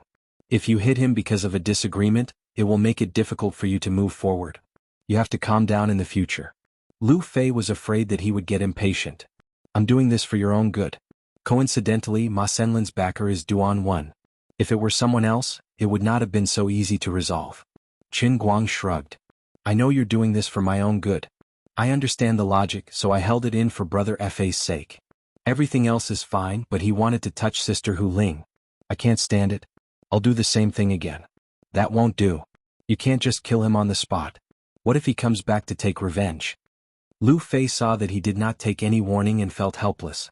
Qin Guang took out his phone. You're looking down on me? As he said that, he showed Lu Fei the video he secretly recorded at the dinner table. If Ma Senlin really doesn't want to let go, I'll put this on my Weibo. TSK, what influence can a lousy Weibo have?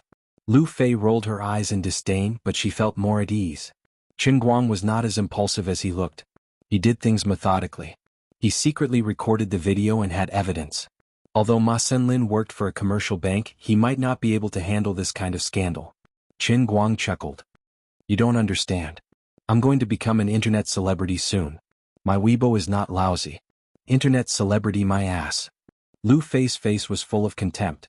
Qin Guang was unhappy. What kind of attitude is that? I'll show you my Weibo. He has at least tens of thousands of fans now. Then the two of them put their heads together and stared at Qin Guang's phone. 30 seconds later, Qin Guang shook his head and rubbed his eyes. What happened? Am I blind?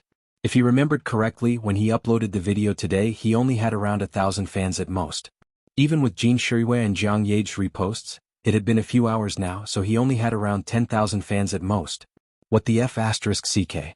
1,100,000, more than 800,000 fans. Lu Fei was also stunned. With her status, she did not need to care about being an internet celebrity. As long as she wanted to, she could be more famous than most internet celebrities at any time. But Qin Guang was someone she knew. She had seen him often. Other than the fact that he could instantly turn into an invincible racing god after putting on his mask, his real identity was just a little student. But he was actually a famous person. Awesome. He's indeed an internet celebrity. 800,000 fans is not bad. Oh wait. All-rounder. Lu Fei was about to scream. Qin Guang hurriedly covered her mouth. She'll lower your voice. Qin Guang had closed the comments and deleted his personal information because he did not want people to know the true identity of the all-rounder. In the end, he had accidentally forgotten about it in front of Lu Fei. Lu Fei was smart and guessed his thoughts. She whispered into his ear, "All right, I won't say it loudly. I really did not expect it to be you. We were just discussing this video when we were eating. I thought that the mask looked familiar, but I thought it was a coincidence. I did not expect it to be you." Qin Guang grunted. It's good enough that you know about this. I came up with such a lousy name, but I still have a lot of fame. Later on, I will have other things to show off. Lu Fei was at a loss. Look at you. You don't look like you like to be famous. What are you after? Qin Guang rolled his eyes. It's not easy to explain to you. It's fun, right? Can I tell you that I want to collect faith energy? Of course not. Then this is our little secret? Only the two of us know about it? Lu Fei said excitedly. She was actually happy because of this. Qin Guang did not lie to her. Including Jin Shuiwei, Jiang Ye, and you, a total of 4 people know about it. That's right. After all, your Weibo post was reposted by the two of them. You know these 2 people? Lu Fei was curious about the relationship between Qin Guang and his right-hand man. It was a coincidence. We met a few times.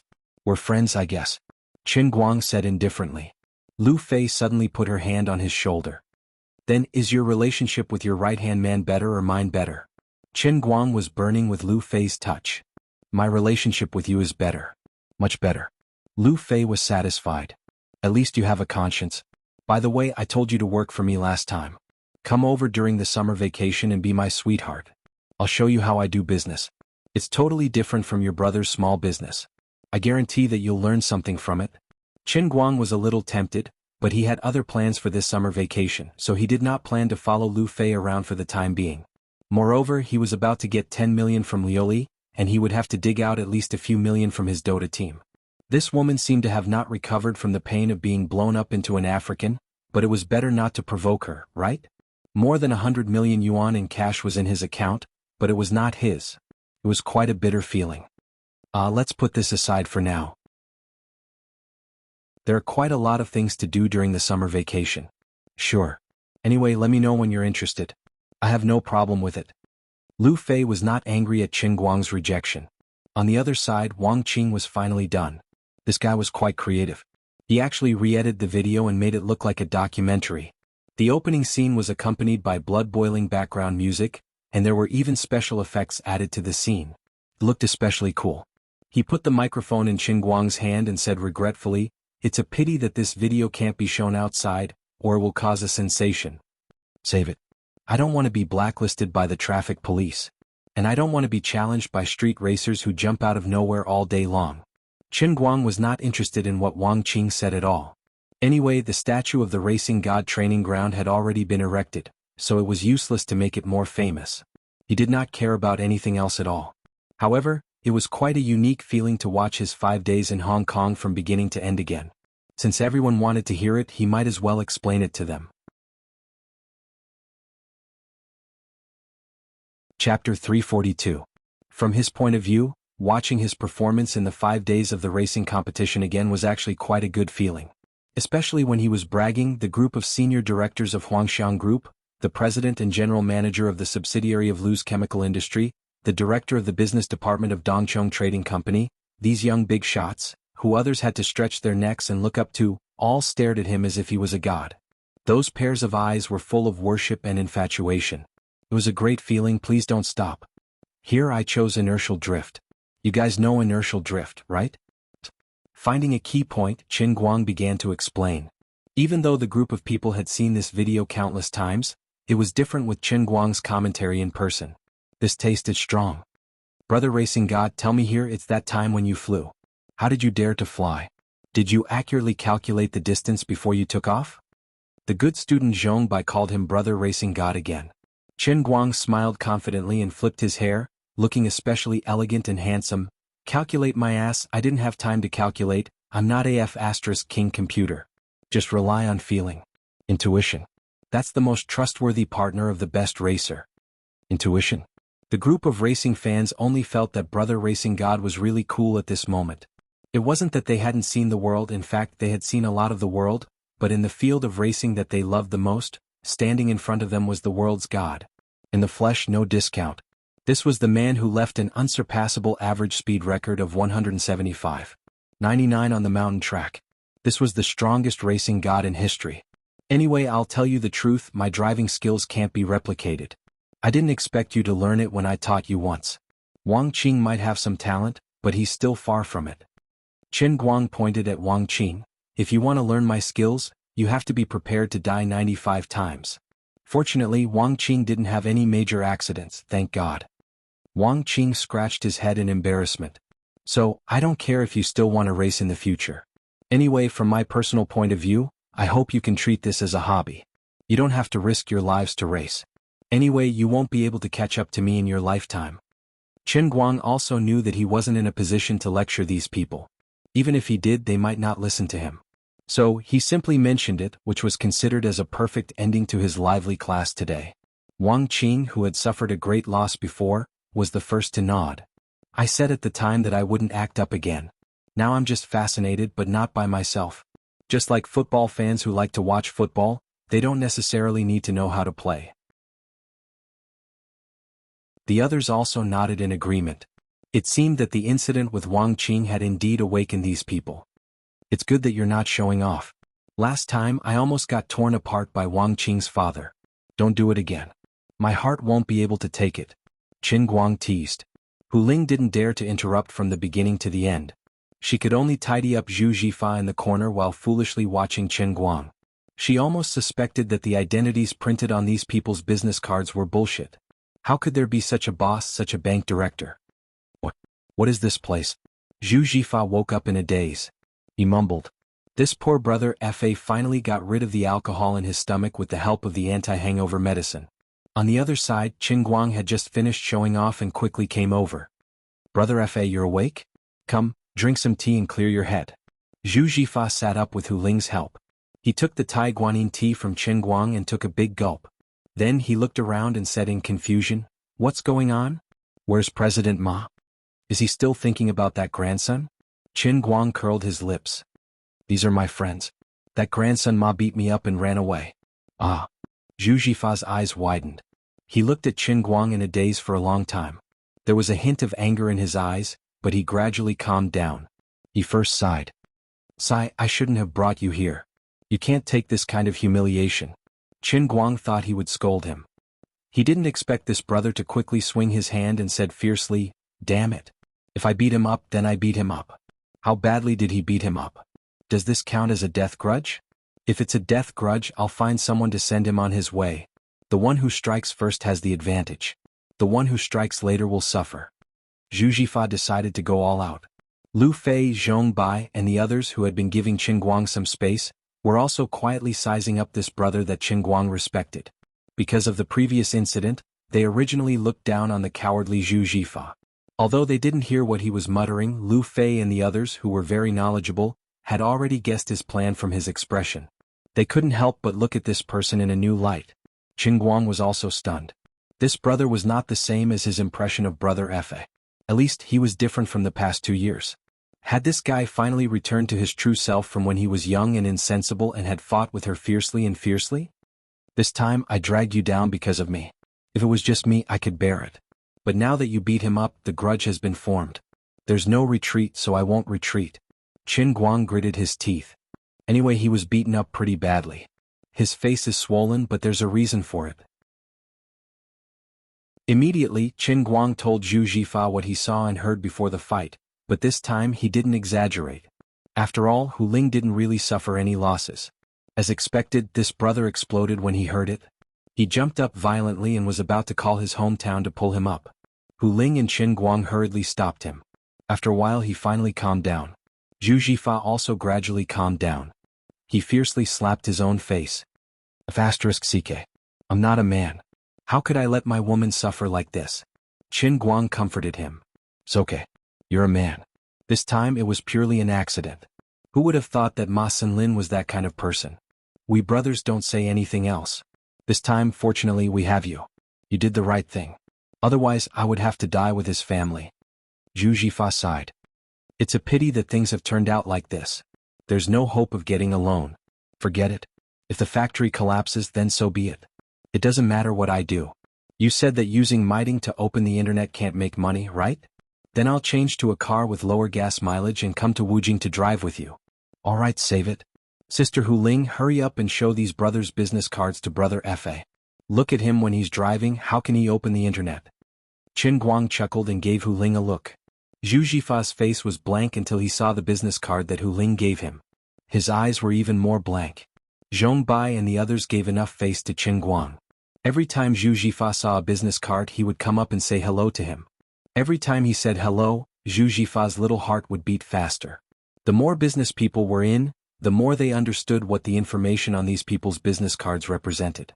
The more difficult it was to start a business, the more jealous, envious, and looked up to these people who were born with a golden spoon in their mouths. He could not help but be shocked. He was much more knowledgeable than Qin Guang. He had read a lot of financial magazines. All of these companies were like thunder to his ears. They were all a bunch of rich second generations born with a golden spoon in their mouths. Chapter 343. Duanwen was the last one. He was embarrassed. Bro Fa, I'm Ma Senlin's superior. I'm worried about this incident. I'll investigate and deal with it. I'll arrange another branch for you. As long as the procedures are in line, we can negotiate. Alright, you don't have to worry about Ma Senlin's revenge. He can't even protect himself now. Duanwen was straightforward. Although he was Ma Senlin's superior, he couldn't just dismiss his subordinates. However, Ma Senlin's hands were not clean. He might have coaxed Duanwen well in the past, but after today's incident, Duanwen saw how bad his new subordinate was. It was beyond his expectations. It was not surprising that he was fired. Zhu Jifa was dumbfounded. He first looked at Qin Guang, then at Duanwen before looking at Hu Ling, who was panicking by the side. Qin Guang felt that this was not enough. He smiled and took out his UBS black card. Bro FA, do you see this card? It's a UBS black card. Don't even think about it if your personal assets are less than 10 million. I told you, 10 million is nothing. I can transfer it to you anytime. What was wrong with this world? Looking at Zhu Jifa's silly appearance, Qin Guang felt smug in his heart and imitated Zhu Jifa's arrogant tone. Why are you asking about the matters of adults? Oh. Check it out. How about it? Call me bro and I'll transfer the money to you on the spot. Lu Fei, who was behind, could not stand his arrogance anymore. She slapped the back of his head. What's the point of being arrogant? Do you really think 10 million is like buying things online? You can even transfer money through your phone? Make an appointment. Sign on the spot. There's a whole bunch of paperwork waiting for you. Transfer the money on the spot? Transfer it to your face. This is? Zhu Jifa looked at Lu Fei. She looked like his sister-in-law, but not really. Even when Lu Fei was joking with Qin Guang, her aura was too strong. Lu Fei smiled and leaned on Qin Guang's back. The information on my business card is too simple, so I didn't give you a business card. Hi brother FA, I'm Lu Fei from the Lu Chemical Industry Group, a hardcore fan of Qin Guang. Lu's Chemical Industry, these four resounding big words reverberated like thunder in the ears. This unreasonably beautiful girl in front of him was called Lu Fei, also surnamed Lu. Combined with the identity of the other people, the identity of this master was self-evident. Hello. Zhu Jifa stood up from the sofa. Lu Fei hurriedly asked him to sit down. Brother F, sit down. You're Qin Guang's brother, I don't dare to put on airs with you. Alright, you two brothers have a nice chat. I'm going to continue to worship Qin Guang's miracles. I haven't seen enough yet. After saying that, she left, leaving Qin Guang to do whatever he wanted. After Lu Fei left, Zhu Jifa was stunned for a long time before he recovered. He looked at Qin Guang in disbelief. You really struck it rich? Qin Guang nodded. I really struck it rich. Just this month I struck it rich. Very, very rich. I'm afraid you'll be scared to death if I tell you. Anyway, it's not hard for me to take out 10 million to give you. If I give you more, I'm afraid I'll cause trouble. Just as Qin Guang said this, a sinister sneer came from the depths of his mind. Although Azure didn't say anything, she actually understood it very well. Aren't you afraid that I'll squander it all for you? In a hurry to spend it? I understand. Little brat, I'll let you understand how stupid you are. You dare to question my ability. I'm not joking with you. Not only did I finish watching The Great Era, I also finished watching The Unmatched Business Genius. Qin Guang silently teared up. Why is it a TV series again? Big sister, can you come up with something more reliable? What kind of attitude is that? The Unmatched Business Genius is really a classic. There's a lot of truth in it. It's over, it's all over. This crazy goddess has entered the zone. There's no saving her. On the other side, Zhu Jifa took a deep breath and took out a cigarette to calm himself down. He thought for a moment. Didn't Director Duan say that we can arrange for another bank loan? You won't need this money. *CK. I've already given it to you, and you actually don't want me to be angry with you. Won't need your sister. I'm telling you, if you dare not accept it, I'll donate it to Project Hope. Do you believe me? I mean what I say. You have to take Duan Wen's money, and you have to take mine too. Sure enough, threats were the best method. Zhu Jifa knew that Qin Guang was an unreasonable person. He hurriedly said, Don't. If you really have the money, I won't stand on ceremony with you. The factory situation is really critical now. The earlier the funds are in place, the earlier I can contact the factory. But I can't take your money for nothing. How about this? The factory is worth about 8 million now. I'll take 49% of your shares. Qin Guang waved his hands. Don't worry, this is what I'm lending you. The two brothers argued for a long time. In any case, Qin Guang insisted that he didn't want Zhu Jifa's shares. Even if Zhu Jifa swore to the heavens that the factory situation was good and that as long as there was a new production line, he didn't want it. That factory was the blood, sweat and tears of Zhu Jifa and his father. Chen Guang's money came too easily, and he was in a hurry to spend it. He didn't want to give Liuli a chance to lose money, so how could Chen Guang have the heart to take 49% of Brother Fa's shares? If it wasn't for Zhu Jifa's insistence, he wouldn't even want to calculate the interest. After the two of them settled the matter, Zhu Jifa joined the crowd and watched the video of Chen Guang's competition in Xiangjiang again. Only then did he know how Chen Guang got his money and how much it was. Like the others, Zhu Jifa looked at Chen Guang as if he was looking at a god after watching the video. Chen Guang quickly pulled him back. Remember? Don't tell my dad or he'll beat me to death. Zhu Jifa nodded repeatedly, indicating that he understood. It's about adults, haha. Do you still want to act cool in front of me? Do you still dare to look down on me? Do you still want to be a big brother? Chen Guang started to show off again. Zhu Jifa shook his head. I don't dare. That's right. Call me brother or else I won't give you the loan. Are you done? I'll beat you up. Chen Guang finally went overboard. Zhu Jifa was furious. When they were about to leave late at night, Chen Guang shoved Rena's car key to Zhu Jifa. He planned to get Hu Ling to drive the car back when they went back. He really needed to change cars. Actually, they settled a lot of things that night. Although Chen Guang had donated 10 million yuan and Zhu Jifa didn't need the loan anymore, Duan Wen still wanted to settle the matter. On one hand he wanted to give face to Chen Guang, and on the other hand he wanted to save face from Ma Sinlin. It was indeed embarrassing for him to have such a person under him. Zhu Jifa could get a bank loan of 10 million yuan in addition to Chen Guang's loan. With 20 million yuan in hand he wouldn't panic. Apart from that, Lu Fei, Zhong Bai, and the others also asked for Zhu Jifa's business card when they left. They made it clear that they could consider cooperating with him if they had a suitable order after he was done with the factory. They wouldn't purposely joke about this. Since they really asked for a business card and took the initiative to ask for it, it meant that they were serious about it and not fooling around. Why did these big companies want to cooperate with Zhu Jifa's small printing factory? It was also because of Chen Guang. This made Zhu Jifa very happy. He felt like a man who achieved the Tao. Even his chickens and dogs could ascend to heaven. It didn't feel right when he thought about it. Was he a chicken or a dog? Chapter 344. Look at you, a country bumpkin who hasn't seen the world. You're a disgrace to me. Chen Guang still couldn't restrain his desire to complain. He had been pressured by this guy to be his big brother for more than 10 years. Now he could finally avenge himself. How satisfying. I'm so unlucky to have a brother like you. Zhu Jifa's face was green with anger, but he was really happy. When Chen Guang said he beat up Ma Sinlin just now, his heart was already cold.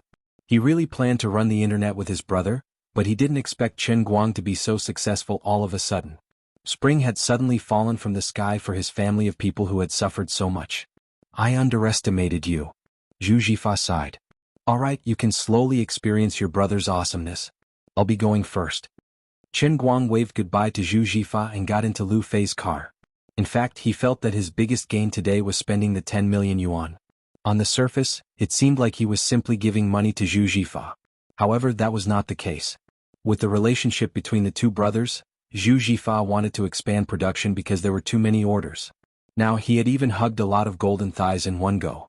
His factory looked small, but it would not collapse in a short period of time. If he could seize the opportunity, he might really be able to transform from a chicken into a phoenix and expand it.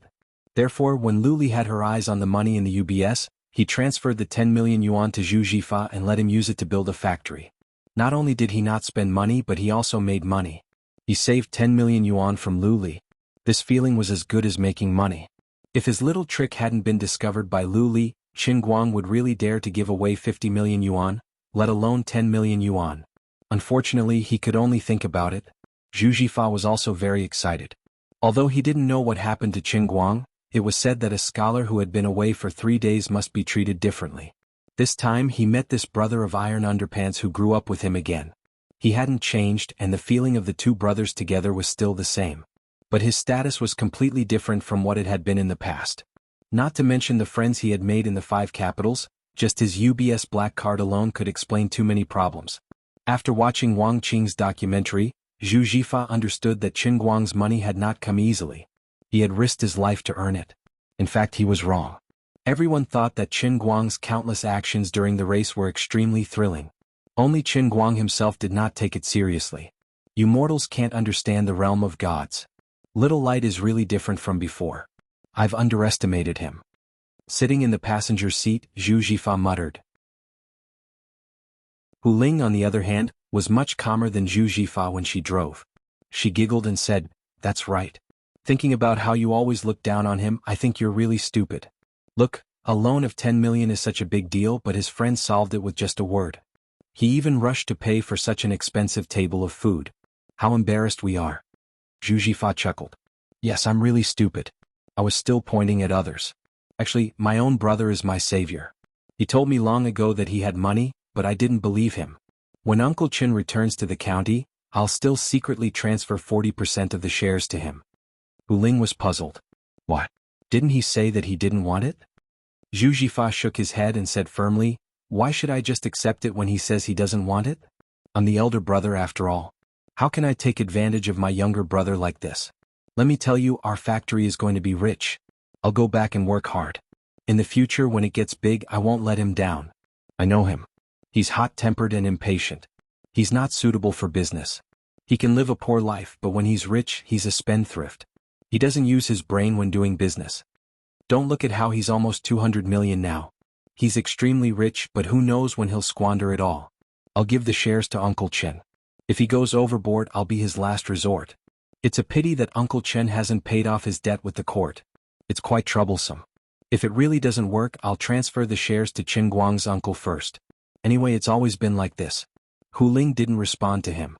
She pretended to be focused on driving, but she was already complaining in her heart. Qin Guang was right to scold him. The moment he turned his back on her, he started to secretly act like a big brother again. He didn't have any self-awareness at all. "Let's get a room?" On the other side, Qin Guang was sitting in Lu Fei's car, happily looking at the beautiful woman beside him who seemed to always be wearing leather clothes. Lu Fei poked his head.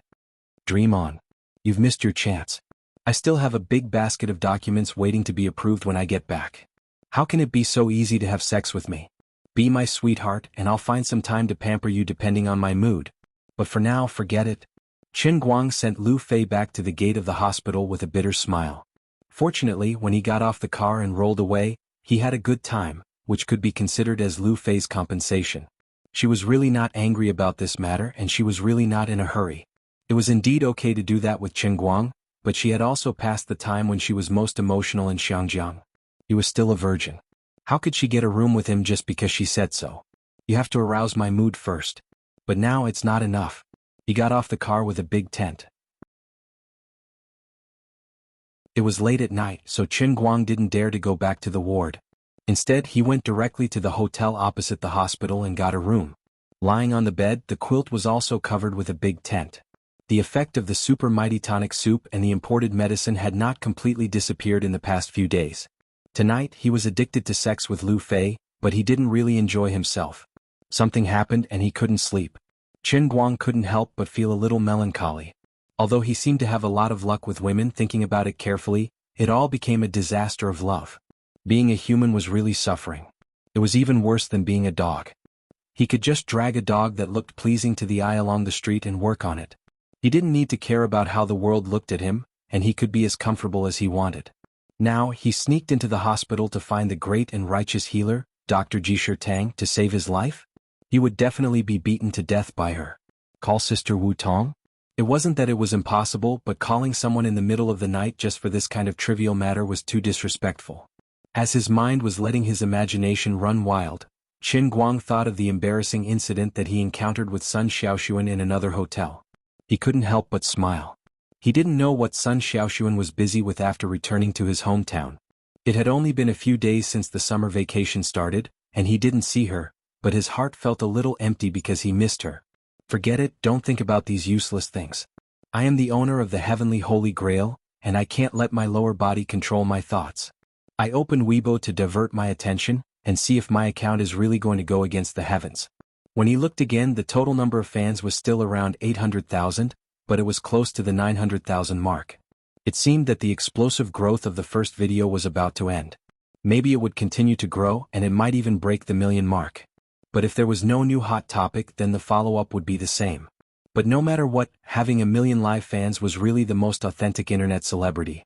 He was a little hesitant about whether or not to open up private messages. After all, he was already a celebrity, and God knows how many girls with bad intentions were waiting to throw themselves into his arms. But after thinking about it, he decided to forget it.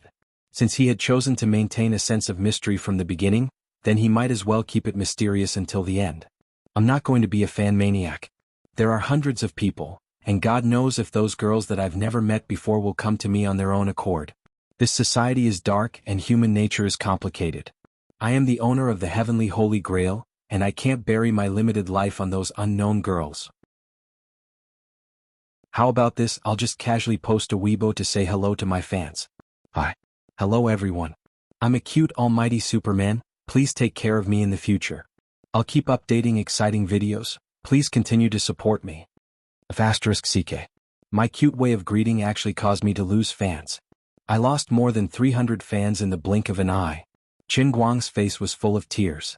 Was the way I posted on Weibo wrong? There was no reason. I clearly said it in such a friendly and approachable manner. Do you guys have to be so heartless? Is it because my way of greeting is too uncool and seems too low? That's possible. Should I just delete it? Forget it, I've already lost fans anyway. What's the point of deleting it? Besides, I'm not the kind of man who forcefully pretends to be cool. I didn't expect that I would become a fan maniac after just saying hello to everyone. My coolness has plummeted.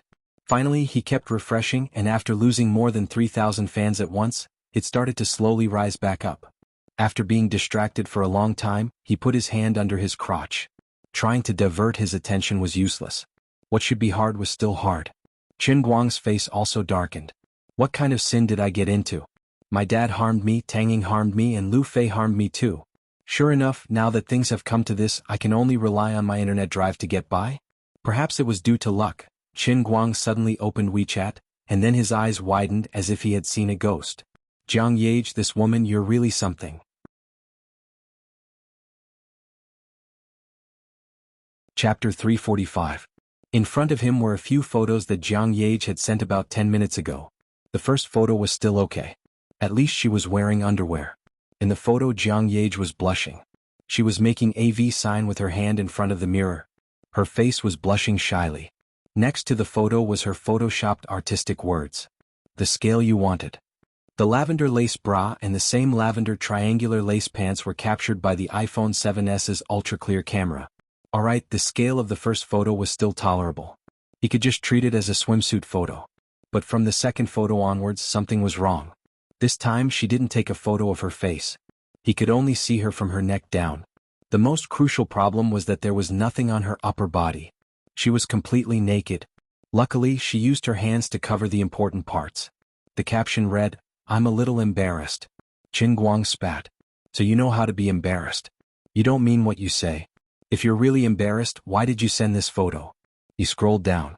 The third photo. Crazy. This woman is crazy. Her hands are not covered. After squinting at the photo for about 10 seconds, Qin Guang let out a long sigh of relief. Thank God she was smart enough to censor it. But this was already very exaggerated, okay. If it wasn't for the first photo, he wouldn't have believed that it was Jiang Yage's own photo. Even if he knew that it was the truth, he would rather lie to himself and say that it wasn't. But it really couldn't be faked. The naughty little black mole beside her belly button was right there. The caption for the third photo was very simple. There were only 3 words. Scroll down. He scrolled down a little and found that the top of the photo was exactly the same as the third photo. Qin Guang could roughly guess something. The version without holy light?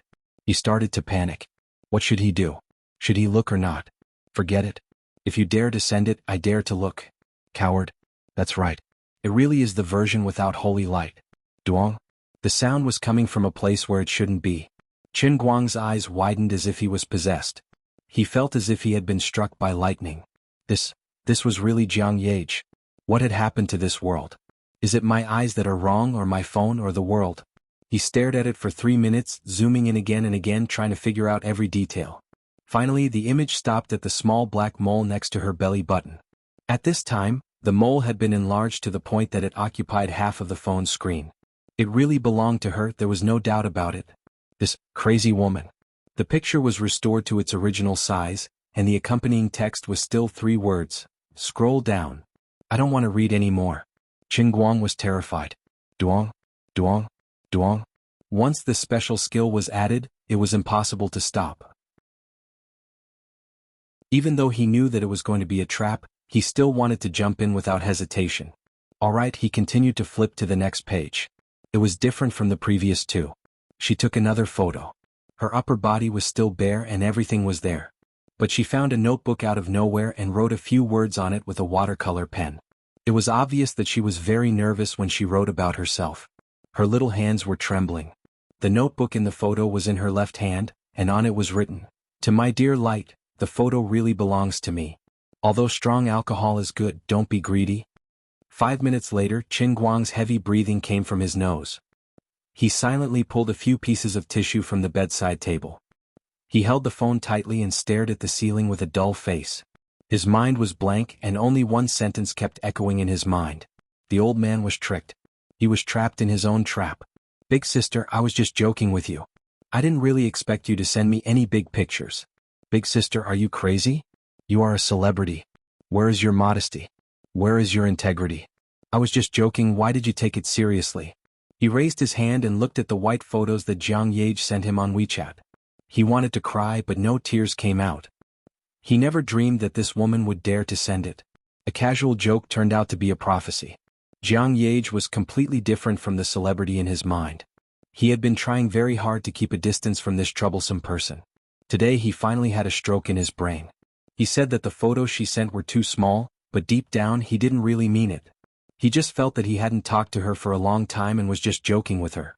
He only thought that the other party was a famous superstar in the country. Even if she was interested in him, why would she send such indecent photos to others? "Aren't you afraid that I'll sell it for money? Or are you not afraid that I'll lose my phone? Aren't you afraid that you'll fail miserably? So this is impossible. There's no reason. But now it really happened. What should I do now? I've already seen it and I feel like I'm really going to be trapped this time." Qin Guang narrowed his eyes. He didn't want to look at the photos on the phone, but he couldn't help but sneak a peek. "This figure is really good. There's a line of words below. F***ck, it's been so long and I didn't notice it at all. How shameful, how shameful.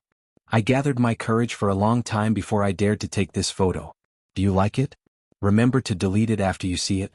Although it didn't take a photo of my face, it won't affect me much even if I lose it. But if someone else sees it, you'll suffer a big loss. I like you so much." Qin Guang thought that he had seen through Jiang Yage's bottom line. It was only at this moment that he realized he was wrong. This woman has no bottom line at all.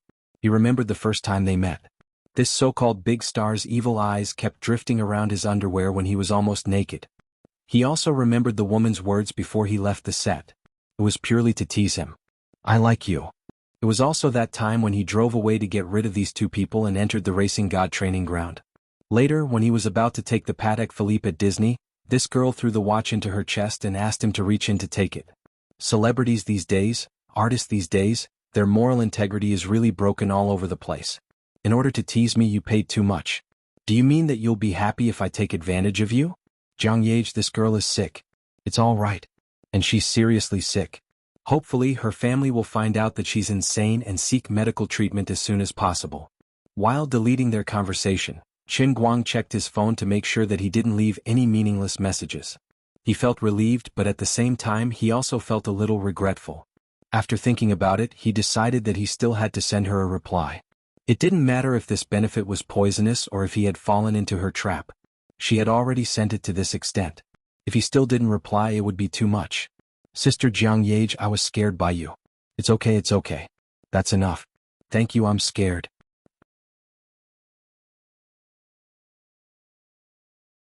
Chapter 346.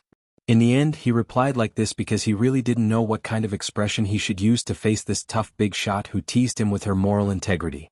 If it weren't for the fact that he had taken her Patek Philippe and felt that he owed her, Qin Guang really didn't want to have any more contact with Jiang Yage.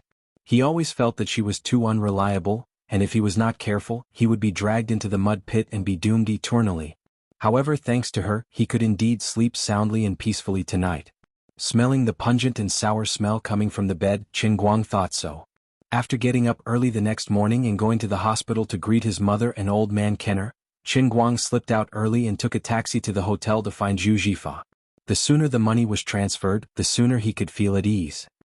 He always felt that Lioli was ready to make a move at any time to show her power as a God Emperor-level financial steward. How bad could she be? Qin Guang really couldn't imagine. In short, he just guessed it as tragic as possible. I hope she can leave me some change? Transferring 10 million yuan was indeed not something that could be done with just a few words. Even if it was a private transfer, UBS, which was famous for its security, would never allow something like 10 million yuan to be transferred easily. After spending the whole morning, Qin Guang, accompanied by the manager of the only branch of UBS in the 5 capitals, signed countless documents, and even had a video chat with the head office of UBS and the person in charge of Asia Pacific who had helped him apply for this card. Finally, the money was transferred to Zhu Jifa's account. Qin Guang was tormented, but it was not over yet. Zhu Jifa took out a large pile of documents, forced him to read them word by word, and signed a pile of documents on the spot. He thought it was easy for him. I am rich and I don't lack money. I will give it to you. We are brothers in this life. If I can't even trust Zhu Jifa, Qin Guang feels that I have lived in vain. Perhaps normal people would think that his thinking was childish. Between brothers, the biggest test of human nature in this world is money, not to mention such a large amount of money. Actually, it wasn't that he wasn't sensible, and it wasn't that he didn't understand the schemes involved. There were some people that he could scheme against, and there were some things that he was not so easy to talk to. However, when it came to Zhu Jifa, the two of them had been very good to each other since they were young. Qin Guang did not want to mess with him at all. However, in Qin Guang's eyes, when Zhu Jifa had millions of dollars, he didn't even bat an eyelid. It was as if he had given Rina to him for free. When his car was wrecked, he didn't even bat an eyelid and transferred $20,000 to Qin Guang to repair it. He didn't mention anything else. When he had the opportunity to set up the factory, he was also thinking about helping her shoulder the loan for the kidney transplant surgery that might exist. He would even help to pay for 500,000 or 600,000 yuan. Where else could he find such a brother? Now that he had 180 million in his pocket, it was completely reasonable for him to give Zhu Jifa 10 million for emergency treatment. However, although he thought this way, Zhu Jifa also completely understood his feelings, and he was extremely touched in his heart. However, Zhu Jifa was no longer a student. Although he was only 3 years older than Qin Guang, he had been taking over the factory ever since he graduated from high school, so he couldn't be willful. Therefore, even if Qin Guang repeatedly rejected him, he still had to clarify the contract. If something really happened and Qin Guang lost all of his 10 million with this contract, he was willing to give the entire factory's land to Qin Guang as compensation without any objections. If something really happened, even if the entire factory became Qin Guang's, and Zhu Jifa himself became a worker from the boss, he actually didn't care. Anyway, as long as I have food to eat, I don't have to worry about not being able to live, right? If I really became a pauper, Lu Xiaohong would look down on me even more and divorce me. Who knows, it might even be the second spring of my life. With this thought in mind, he insisted on this clause firmly in the contract. Damn it, don't tell me you really want the factory to collapse and then let Lu Xiaohong dump you? Qin Guang was seen through by this guy. Zhu Jifa only laughed mysteriously. Don't worry so much. Anyway, you have to sign it. Otherwise, I will tell your dad about you racing. F***ck you win. In the eyes of ordinary people, the financing process was considered a huge sum of money, but the two brothers just chatted idly like this. Zhu Jifa still had to continue going to the bank. It would be a waste not to take the 10 million that Duanwen had promised. Hu Ling drove the Rena straight away, while Qin Guang took a taxi to the direction of the 4S shops. It was time to buy a car. After driving the Rena for almost a year, he really couldn't bear to suddenly change it. However, he didn't lack money anymore. If he didn't reward himself before Lioli lost all the money, he might not be able to get the Rena one day. This brother wants to spend money. Spend money like crazy. This brother today is rich. Willful. To put it in a more sophisticated way, this is called having a daughter at home. Acting according to one's heart. Looking at the countless 4S shops around him, Qin Guang couldn't help but feel a little lost. Only when he arrived here did he realize that he didn't even think about what car he wanted to buy before rushing here. He was getting a little carried away. If he had known this would happen, he would have found someone to come with him.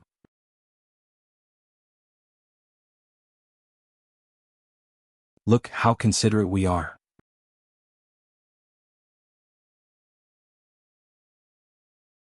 Chapter 347. The salesperson couldn't be blamed for not recognizing Mount Tai. It was a hot day and Qin Guang was wearing a simple t-shirt, a sports bag, a pair of loose Hawaiian shorts and a pair of leather shoes. Speaking of his outfit, he had bought it when his family's hot pot restaurant had just opened. He could barely be considered a second-generation rich guy. His outfit didn't look like much, but it actually cost around $1,000. It was definitely not the shabby and shameful kind, but it was far from noble and elegant. The most fundamental reason why the salesperson ignored him was that he looked too young, and he came alone, so the salesperson thought that he was purely a tourist who came to the Mercedes-Benz shop to see rare things. The Mercedes-Benz 4S shop really received a lot of similar, aspiring tourists every day. Every year, there were dozens of young talents who stood in this shop and looked at the dazzling lineup of luxury cars, swearing in their hearts that they must buy one if not 100. Some people had already done it and some were still living in a dream. As for Qin Guang, others thought that he was living in a dream but in fact he could really buy any car he wanted. If he was unhappy he could buy one and smash another. But no one paid attention to him. In the huge sales hall, there were a few other groups of people scattered around. Among these people, there was a salesperson who was as humble as a servant with a genial smile on his face. His saliva was flying everywhere and he was in high spirits, introducing to the customers who were obviously successful people how great their cars were, how affordable the recent prices were, and how great the promotional activities were. He told them that there would be no more shops like this if they missed out on this opportunity. Don't hesitate, it's now. Place an order immediately, and buy the car of your dreams. In this way you can become a noble Mercedes-Benz owner, join the Mercedes-Benz China Club, and enjoy the supreme service. That was probably what it meant. These salespeople were tall and handsome and the women were young and beautiful. They were all very eloquent. If the customers were single men, some of the female salespeople would even flirt with them when introducing the car models. It might be an exaggeration to say that they could throw themselves into someone's arms at any time, but if they really had feelings for each other, it could really develop into a special friendship full of sentiments. However, this had nothing to do with Qin Guang. As the cold wind blew, Qin Guang felt a chill around him. There were many people here, but why did the old man feel lonely and cold? He looked back at the 5 salespeople who were as steady as Mount Tai at the entrance. They were still staring at the door, completely unaware of Qin Guang's resentful gaze. I also want pretty girls to flirt with me. If you make me happy, I'll give you a 100,000 yuan tip every minute. Damn it, you bunch of fools who have eyes but fail to recognize Mount Tai. Standing here was a humanoid ATM with a maximum withdrawal limit of 173 million. There must be something wrong with the way I open the door today. Let the old man make a post on Weibo to calm down. Just wait to be drowned by the saliva of my 800,000, oh no 900,000 fans. Since no one was paying attention to him, he simply found a rattan chair and sat down. Well, normally at this time, there should be someone coming to pour him a cup of tea, but there was still no one. Posting on Weibo, I'm just so narrow-minded, I'll scold you bastards to death. The salespeople of Wujing Baolong Mercedes-Benz 4S store are all idiots. I've been standing here foolishly for more than an hour, and no one is paying attention to me. This service attitude is terrible. There was a screenshot of his phone showing his account balance. Of course, anything that might reveal his personal information had been censored. All that was left was a digit that he was too lazy to count. It was a simple sentence and a simple picture, but it perfectly illustrated the grievance and sadness of a tycoon who had fallen from grace and was bullied by a dog. Of course, an hour was his appropriate artistic treatment. After all, he had only been here for less than 5 minutes. But if he didn't exaggerate, how could he attract attention? This was the basic business accomplishment of an internet celebrity. As for the few people who knew the details of his account, he had informed them to ignore his Weibo account. Although they didn't know what he planned to do, it wasn't a big deal if he said so. Yesterday he had just set up a Weibo VIP account. Now Qin Guang could open individual Weibo comments. He decisively opened it and was delighted. In just a few minutes there were thousands of replies below. Brother Superman finally let me comment. I'm Brother Superman's #1 fan. This was the most useless. No, I bought my car at Wujing Baolong. They were very enthusiastic and the salesgirl was strong. She had a good figure and a strong fighting spirit. I was almost tossed to death last night. This F***King winner of life came to slap his face. Brother Superman, this account balance, please accept my kneel. Do you still need a leg accessory? Tycoon. Friend. I'm available at your beck and call. Brother Superman, I'm your diehard fan. I've liked you for more than 10 years. I want to give birth to your children. Come with me, don't talk.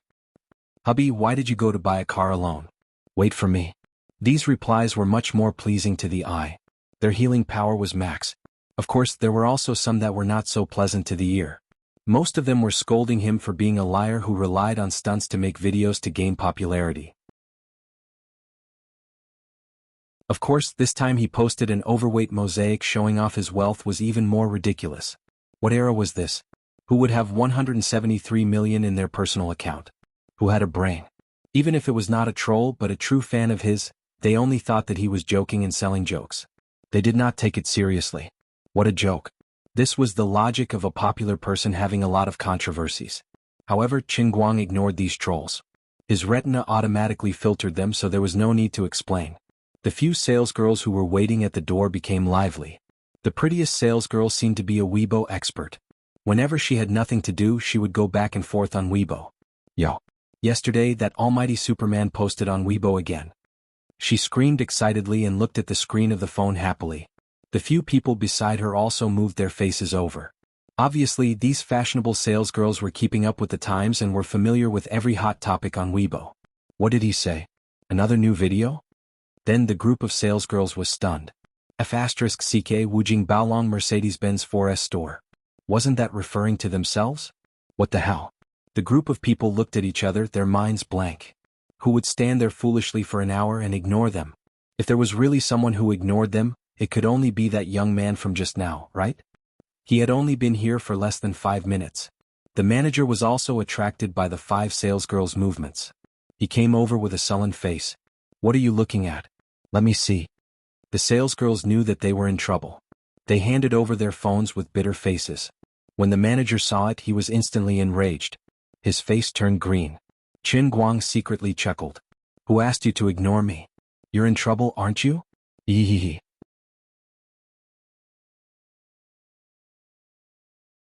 Chapter 348. The manager immediately scolded. Who is this guy?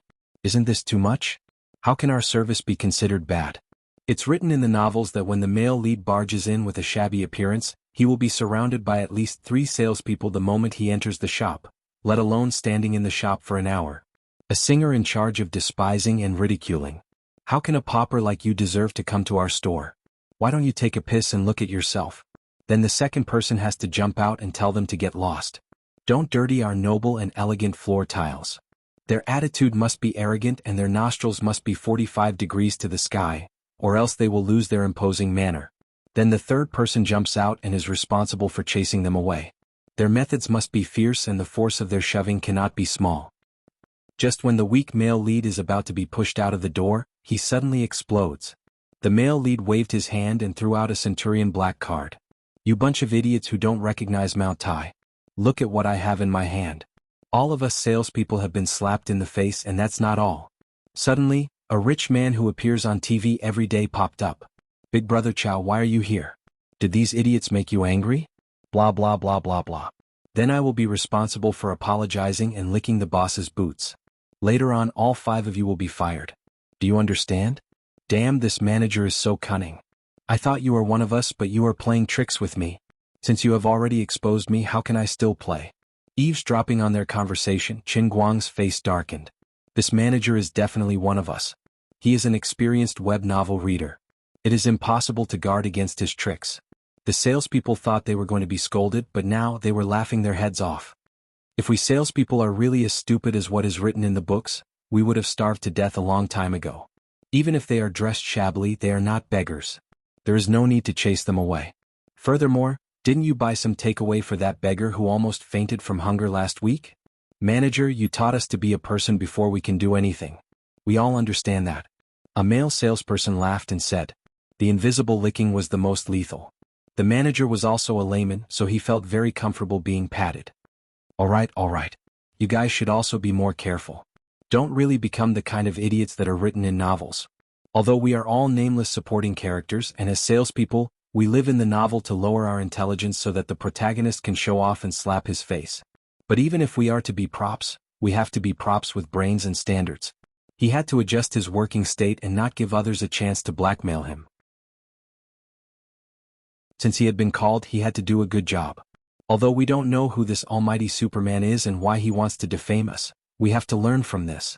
Remember, even if they don't look like buyers at first glance, you have to give them a warm smile and show some passion for work. If this matter really brings a negative impact to the company, the few of you will really be out of luck. Cheer up. The manager gave them a carrot first, and sure enough, he gave them another carrot. The 5 salespeople were so scared that they trembled all over, and they hurriedly straightened their expressions. Chen Guang looked at the group of salespeople's darkened faces from afar. He felt secretly pleased, but at the same time he felt a pain in the ass. The opposite manager did not play by the rules. He had completely seen through his tricks and weakened his pleasure. Forget it. I've met an expert. I can't afford to offend him, but can't I just hide?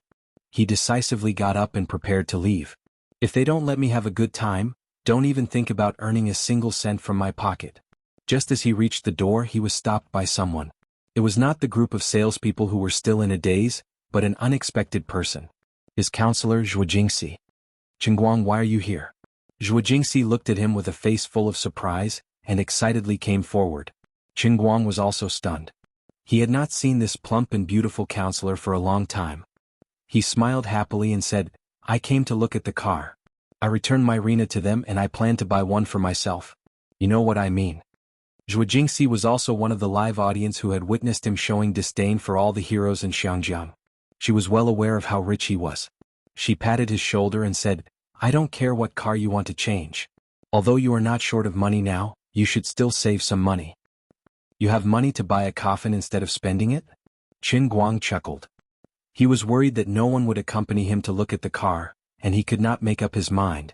Teacher Zhuo suddenly appeared out of nowhere, and he was extremely happy and refreshed. Cici? Who is this? Your student? As the two of them were chatting, a man in a suit and leather shoes with shoulder-length hair came over and asked Zhuo Jingxi. He had the aura of an artist. Zhuo Jingxi frowned and moved closer to Qin Guang, quietly putting some distance between the two of them. Zhou Long, haven't I told you many times? Don't call me Cici, it sounds awkward. This is Qin Guang, my friend. When she introduced Qin Guang, Su Tao had no idea what she was thinking. She actually didn't mention that Qin Guang was her student. On the other side, before Zhuo Jingxi introduced Qin Guang, the man in the suit, Zhou Long, was sizing up Qin Guang with a scrutinizing gaze. He was a rather tall boy who looked very young, and his clothes were not very tasteful. Needless to say, he was the standard poor guy. This was the first impression that Zhou Long gave to Qin Guang. Qin Guang was also sizing up Zhou Long. His hair was combed very neatly, and with the help of hair wax, it seemed to stick to his scalp as neat as a military parade. On such a hot day, this guy was actually wearing a suit. Did he not feel uncomfortable? There was also a faint scent of men's cologne on his body. Coupled with his slightly hostile gaze, Qin Guang also gave his first impression. A pretentious man, most likely plotting against Zhuo Jingxi. Teacher Zhuo did not say that he was her student, but her friend? This was a bit too much. Just now, when he came over, he deliberately closed the distance between him and Teacher Zhuo, and then Teacher Zhuo avoided him as if he was a fly? At this moment, Qin Guang instantly understood Zhuo Jingxi's thoughts and Zhou Long's thoughts. Brother, why didn't I realize that I was so quick-witted before? She definitely wanted me to help her get rid of the fly. Seeing injustice on the road, I'll help. This small favor, I'll help. On the other side, Zhou Long instantly withdrew his hostility, and a warm smile appeared on his face. He reached out his hand. Hello little Qin, my name is Zhou Long, a professor at Dachuan Conservatory of Music. I teach piano to students. Cici? Zhou Long. If you call me Cici again, I'm leaving. Whatever car you want to buy has nothing to do with me. Before Zhou Long could finish speaking, Zhuo Jingxi angrily rebuked him. Her face was red and it looked like she was really angry. Zhou Long could not help but feel a little embarrassed. Sorry. I got used to calling you that when I was young and I forgot to change it. Please don't mind me. Qin Guang watched the two of them quarrel with interest. This Zhou Long was quite interesting. Even when he apologized to Zhuo Jingxi, he did not forget to show off his relationship with Teacher Zhuo in front of him. They had known each other since they were young. How amazing. But it's useless. Look at your annoying appearance now. Even I feel embarrassed for you. On the other side, Zhou Long did not dare to provoke Zhuo Jingxi again. Instead, he turned his head and targeted Qin Guang. He took out an exquisite business card from his pocket and handed it to Qin Guang with one hand. He continued to smile and said, Little Qin, this is my business card. May I know where you work? Chen Guang took the business card and did not look at it carefully before putting it in his pocket. He was already being polite enough not to throw it away on the spot. You're too high for your face. I'm still a student.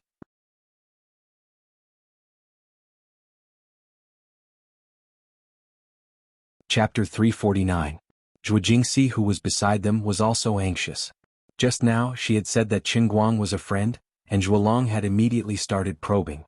It would be awkward if they were exposed. Chen Guang's mind raced. He knew that he had to help teacher Zhuo chase away the flies today. He could not afford to lose face, so he grinned. It's fine if I'm not high up. I'm just doing some business without any capital. It's not elegant, so I didn't say it out loud. As he said that, his left hand smoothly reached to the side and grabbed Zhuo Jingxi's waist, pulling her into his arms. He grinned.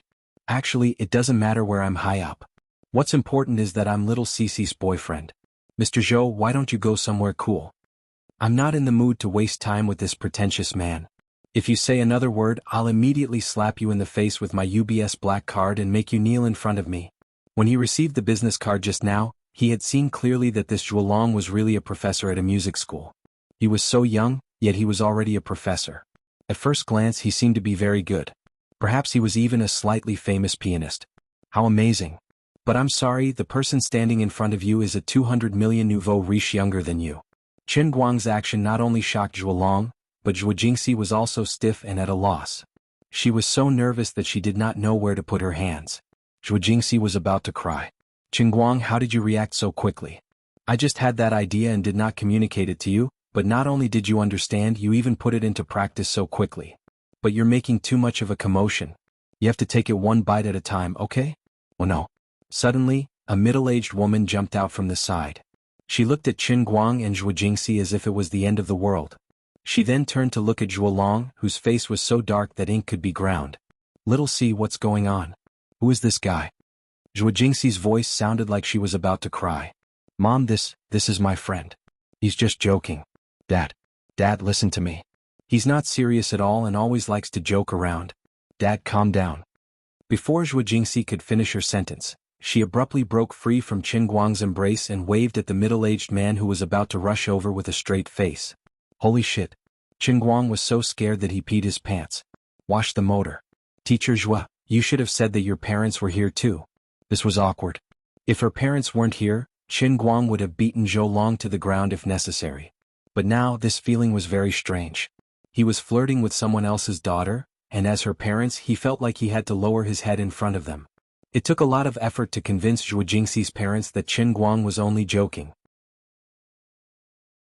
Of course, when the two elders saw that Chen Guang's expression wasn't any better, they only felt that Zhuo Jingxi's friend was really not serious. This was great. Not only did Zhuolong ask what Chen Guang did for a living, but Zhuo Jingxi's parents also joined in the line. Chen Guang was in so much pain that he almost wanted to turn around and run away. But looking at Zhuo Jingxi's pitiful look, he couldn't bear to leave her alone. In the end, he still managed to pull out a slightly more reliable identity. That's right, Chen Guang bragged that he was a glorious web novelist and that Zhuo Jingxi was a pen pal. He really hit the nail on the head. A few years ago, when Zhuo Jingxi was an undergraduate, she wrote online novels out of interest. There were all kinds of literary characters and all kinds of bitterness. She probably only managed to write about 200,000 to 300,000 words before she threw herself into the Mariana Trench. At that time, she even excitedly showed off to her parents that she wanted to write a female version of Struggle and adapt it into a television series. It would set records in the ratings and from then on reach the peak of her life. Although she failed in the end, it was precisely because of this past that Chen Guang's made-up identity matched with Zhuo Jingxi's past. Of course, Zhuolong gave him a business card, but Chen Guang didn't have one. Why would a lousy writer need a business card? It was just that his identity as a web novelist had a slight aftereffect. Zhuo Jingxi's parents looked at him with even more displeasure.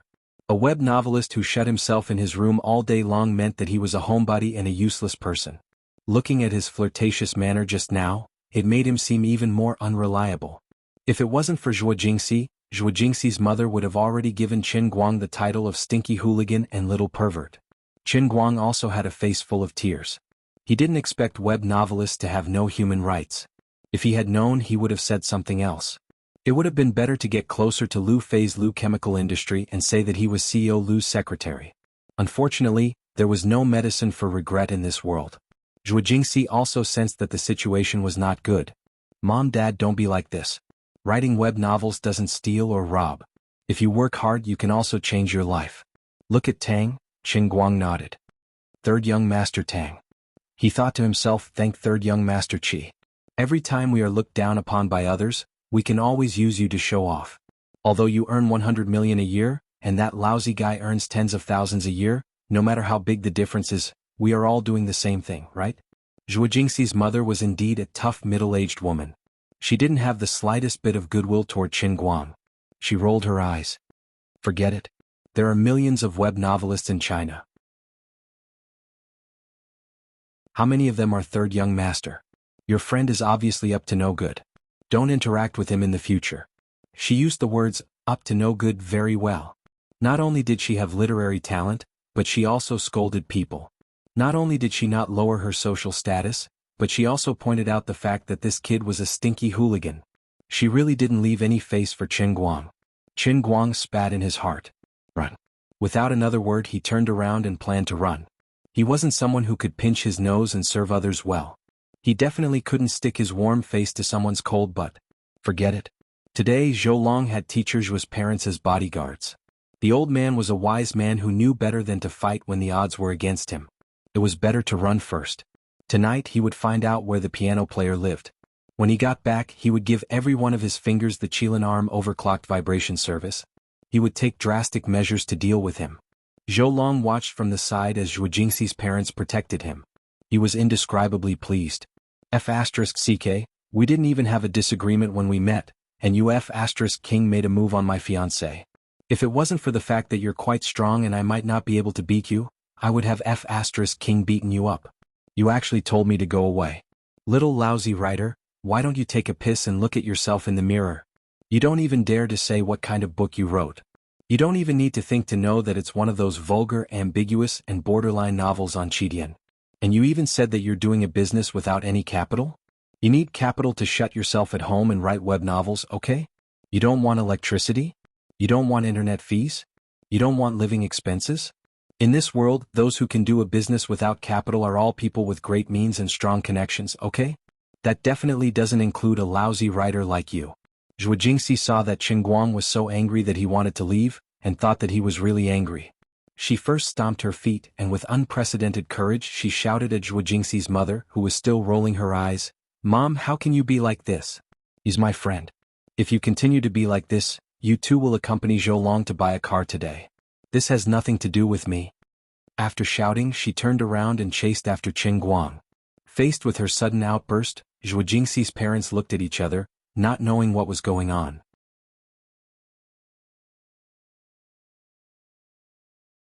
Chapter 350. Her daughter, Zhuo Jingxi, had always had a gentle temperament since she was young. She had almost never been angry. Even though the two elders knew that she had always been against Zhou Long as her parents, she still endured it submissively under their insistence.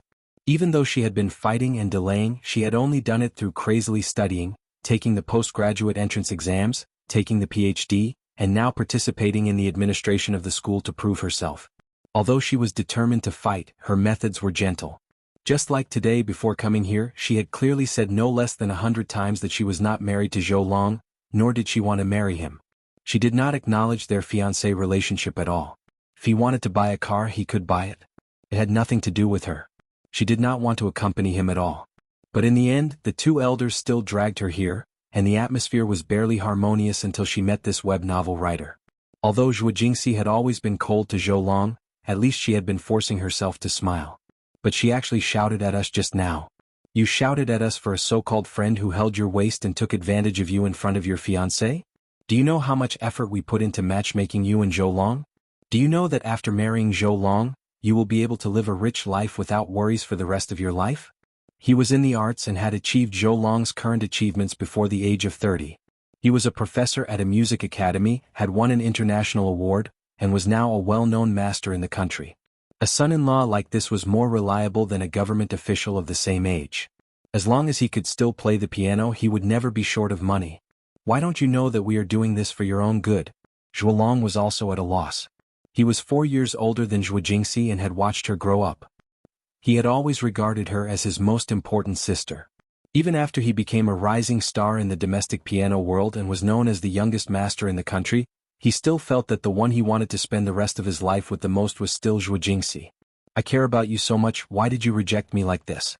He had also seen Zhuo Jingxi's crazy work, and he knew what Zhuo Jingxi was after. Wasn't it because she wanted to prove herself in front of her parents? She wanted them to understand that without him, Zhuo Jingxi, could still live a good and happy life.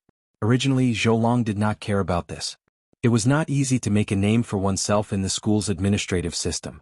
However, Zhou Long panicked when he heard that she had been selected as an advanced counselor this semester and had also become a member of the Youth League Committee of the college. He was afraid that if he continued to wait like this, she would really be able to find a way in the administration during her PhD studies. If that happened, he would truly lose her. This time, Zhuo Jingxi's parents had forcefully brought her here. This was also the opportunity that Zhou Long had long prepared for a showdown. First, he would buy the car and put it under Zhuo Jingxi's name. Then he would buy the house. Then the two of them would be completely settled.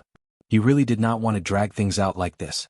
Zhuo Jingxi was not in the mood to care about what her parents and Zhou Long were struggling over.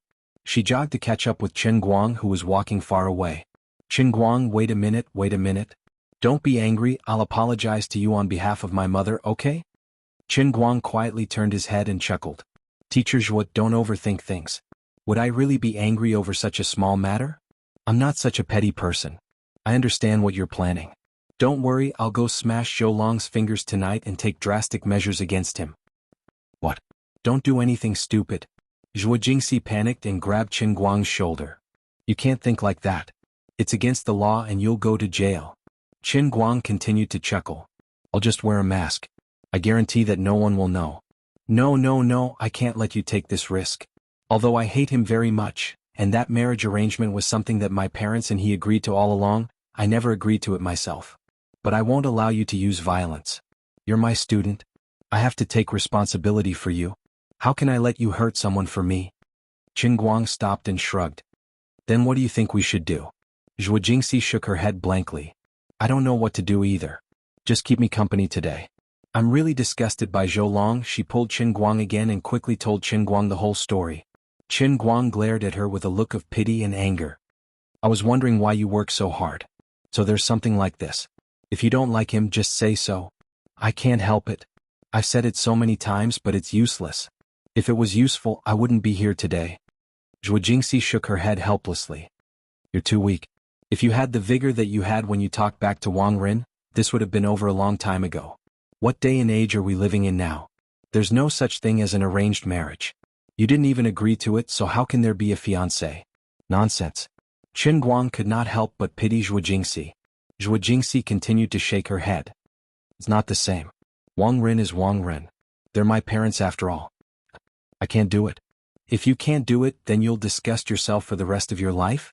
Since your parents like him so much, why don't you let them adopt him as their godson? The effect will be the same. Stop joking. I don't understand.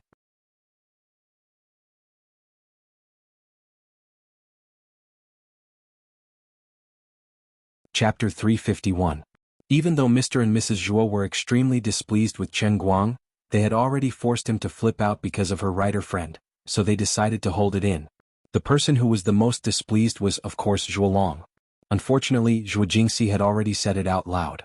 If you don't give face to my friend and make things difficult for me, then don't buy this stupid car today. This has nothing to do with me anyway.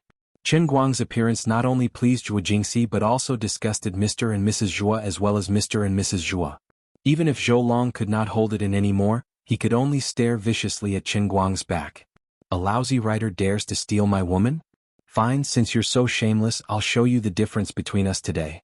Zhuo Jingxi is mine. No one can take her away from me. Even if she really falls for you, you can only watch as I get her. You pathetic loser. Xiao Zhou, don't be angry. Xiao Si is probably under too much pressure from work and is a little angry. After you guys get married, we'll make sure she cuts off all contact with these useless friends. You've watched Xiao Si grow up, you know she's not that kind of girl. Mrs. Zhuo comforted him. Zhou Long nodded. Auntie, I'm fine. I understand. Zhou Long thought to himself, I really don't need you to point this out. I'm still staring at Zhuo Jingxi, isn't it because I, who have read countless people, can tell at a glance that she's still a virgin?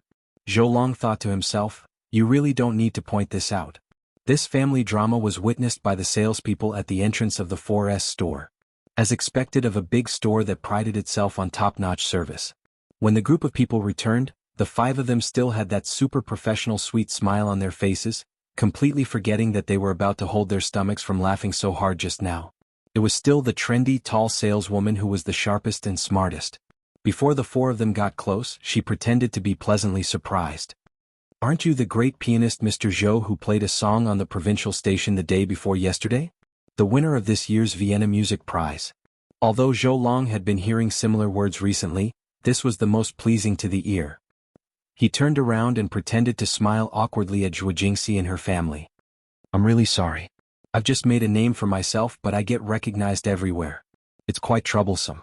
As he spoke, he discreetly glanced at Qin Guang, who was standing next to Zhuo Jingxi, expressionlessly with dead fish eyes. He raised his eyebrows smugly. That smell and that meaning were self-evident. I'm a piano master that everyone knows. Who do you think you are? Qin Guang didn't even want to look at him. In short, he was going to wait for him to jump to a higher place, and then he would ruthlessly pull him down. You won't die from the fall. Who didn't have money? What's a master pianist? I've raced for a few days and earned 200 million, okay? Zhuo Jingxi saw Zhou Long's actions clearly. If it was in the past, she might have felt embarrassed and distressed. After all, Zhou Long was too successful and dazzling. But why did she feel that Zhou Long looked like a clown today? Qin Guang was also here to buy a car. With his current net worth, there was no way he would buy a car of the level of Rina. Thinking about how Qin Guang had called him a lousy writer, Zhuo Jingxi understood what he was thinking. This guy was really bad. On the other side, Zhou Long had decisively chosen the smartest and tall beauty. The man who was originally in the line looked at the pile of people with a bitter smile. It was not uncommon for customers to choose salespeople. As long as it wasn't too excessive, the manager would usually not interfere. The workplace was heartless. A moment of carelessness could lead to a trap. Zhou Long walked at the front. As he made eye contact with the saleswoman, he turned around and smiled at the crowd. See, Jingxi. Uncle and Auntie, come and help me. Even though Qin Guang had casually proven that he knew cars, Zhou Long still chose to ignore him. Zhuo Jingxi's parents walked quickly. They felt that the saleswoman and Zhou Long were too familiar with each other. Zhuo Jingxi walked slowly with Qin Guang. When the crowd was a little further away, Zhuo Jingxi asked, "Oh right, you're buying a car today, right?" Qin Guang knew what she was thinking. Yes, but I haven't decided what to buy yet. Let's see what this Zhou guy wants. Anyway, it'll be 3 times more expensive. Zhuo Jingxi was shocked. Don't be so wasteful. Even if you have money, you can't spend it like this. Qin Guang sighed. I have a very special reason. You won't understand. In any case, I can't buy a cheap car. Zhuo Jingxi saw that he had made up his mind.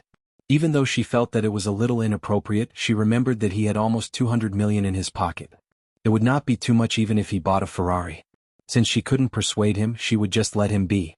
The group followed the enthusiastic saleswoman and began to stroll around the store. Facing real customers, this girl was really going all out. She talked non-stop all the way, not even stopping to take a sip of water. Zhou Long knew Zhuo Jingxi well. When he found an opportunity, he asked, "Jingxi, what do you think of this car? Do you like it? Buy it if you like it. Or rather, Jingxi, I think this car can be used as a wedding car. We'll definitely have to borrow a Bentley from my friend for the wedding car, but it'll be more meaningful if we mix our own car with the motorcade. I think the E-Series is good. Even though the C-Series looks young and fashionable, it's a little too low class. It doesn't suit your temperament, Cici. Don't call me Cici. Okay, I won't." Zhuo Jingxi was annoyed by Zhou Long. She turned around to look for Qin Guang for help, but saw that he was being held back by her mother. She felt helpless. Mother Zhuo smiled insincerely and asked, "Xiao Qin, how much do you earn in a year from writing novels?" Qin Guang grinned. "I just lost a book and dropped it. The new book hasn't hit the shelves yet. I reckon that when it does, there'll be at least 1,000 subscriptions. In a month, I can earn about 10,000 yuan. Xiao Qin, your income is not good enough. Look at Zhou Long. Other television stations pay him at least 30,000 yuan to appear on their programs." Qin Guang secretly rolled his eyes. Nonsense. At Zhou Long's level, what kind of master was he?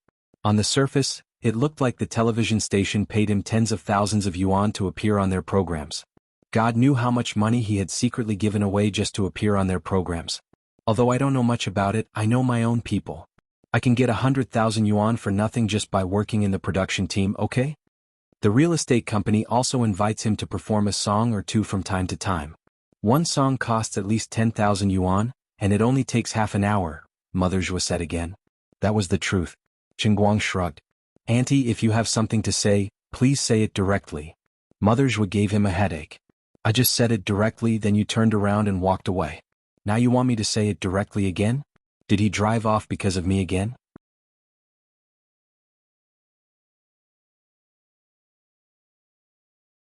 Chapter 352. Mother Zhua was also on the verge of breaking down. Why don't you have any self-awareness? Can't you just find an excuse to get out of here? Auntie will give you a piece of advice. You're still young. Before you succeed in your career, you should focus on your career. Mother Zhua was still quick-witted. Even though she was cursing him inwardly, she still spoke as if she was an elder and advised Chen Guang with good intentions. In a different situation, in a different context, her words would really be the golden advice of an elder. But in this situation it didn't feel right. Although Chen Guang wasn't happy, this was his teacher's mother after all. It wouldn't be good to go too far. Thank you, Andy, for the reminder. I understand. If you understand, then leave. Mother Zhua was also defeated by Chen Guang's pestering. I've roamed the community for decades and have never tasted defeat. Now I've met my match and met someone as thick-skinned as me. I can't accept this. Xiao Si and Zhuolong have been together since they were young. We know Zhuolong very well. He's talented and honest. The elders on both sides are also familiar with each other. They're a match made in heaven. Xiaoqin, you're Xiao Si's friend. You should help us persuade her on this matter. In today's world, life is so stressful.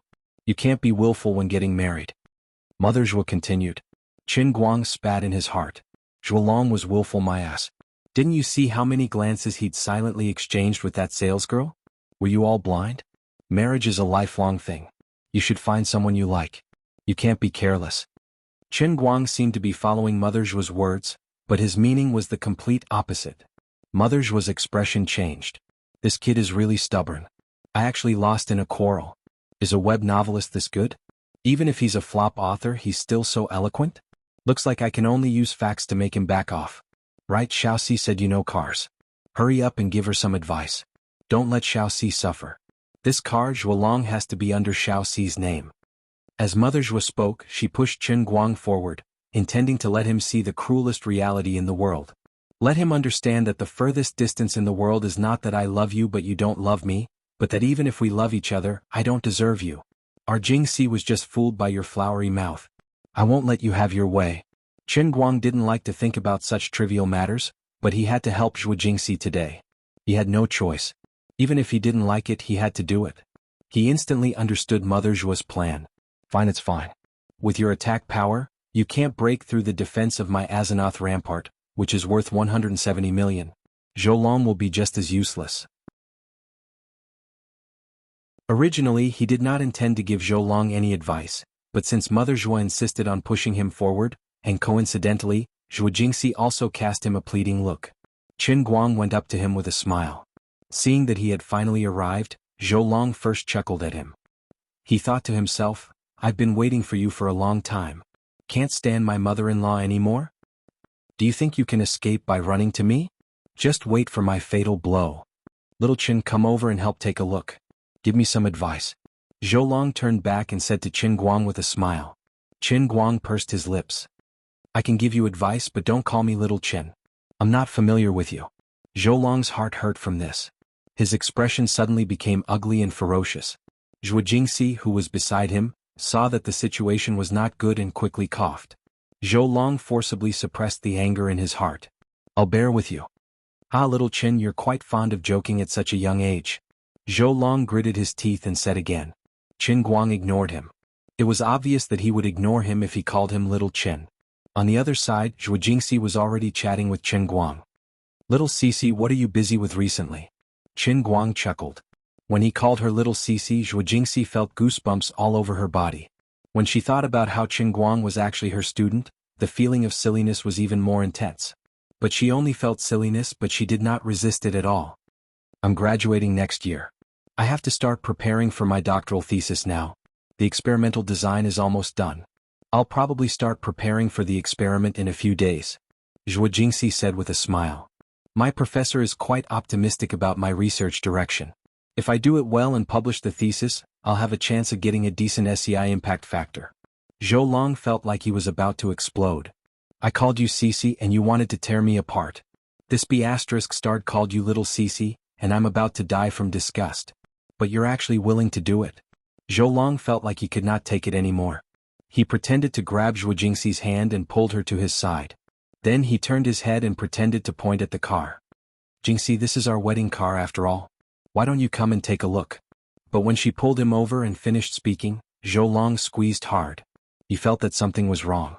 Why was this hand so much bigger and stronger than he imagined? Zhou Long turned his head and almost got a fright when he saw Qin Guang's big face right in front of him. Before Zhou Long could scream, Qin Guang suddenly withdrew his hand. *CK. Do people in the arts have to have such strong taste these days? Mr. Zhou, why are you holding my hand for no reason? You're suddenly like this. It's hard for me to do anything. Zhou Long was disgusted. When he reached over, it was clearly Zhuo Jingxi's hand that was there. How did he end up pulling this guy's hand? And now he was making a false accusation. The pretty saleswoman next to him looked at him strangely. On the other side, Zhuo Jingxi covered her mouth and almost laughed out loud. She had thought that he was naughty, and now it seemed that she was right. But she immediately adjusted her expression and put on a straight face. She said coldly, "Wedding car? This isn't a wedding car. This is your own car. When did I agree to get married? Don't spout nonsense." She might not have the courage to slap Zhou Long's face in the past, but with Qin Guang by her side, Zhuo Jingxi seemed to have borrowed the courage from this student of hers, despite the latter being useless. Zhou Long almost wanted to leave in a huff. There was no way to talk. Mother Zhuo could not stand it anymore. She gritted her teeth and pulled Zhuo Jingxi to the side. She made up a random excuse saying that they were going to look at the car models that women liked. Mother Zhuo's plan was also very simple. She could not let Qin Guang and Zhuo Jingxi get together. Otherwise, with the two of them relying on each other, today's matter would definitely be completely ruined. It was better to pull Zhuo Jingxi away and let Zhou Long do his best. That way this Qin brat would know to back off. When the mother and daughter were far away, Zhou Long's forced smile suddenly darkened. "Qin, you deliberately came here to cause trouble today, didn't you? You're tuning in to the Han Li's Wuxia Adventures YouTube channel. We're so grateful for your support, and don't forget to subscribe to join us on this incredible journey through captivating stories. Your generosity through donations truly makes a world of difference, as it's the primary source of revenue that allows me to expand and enhance this channel for you. Thank you from the bottom of my heart for being a part of this adventure.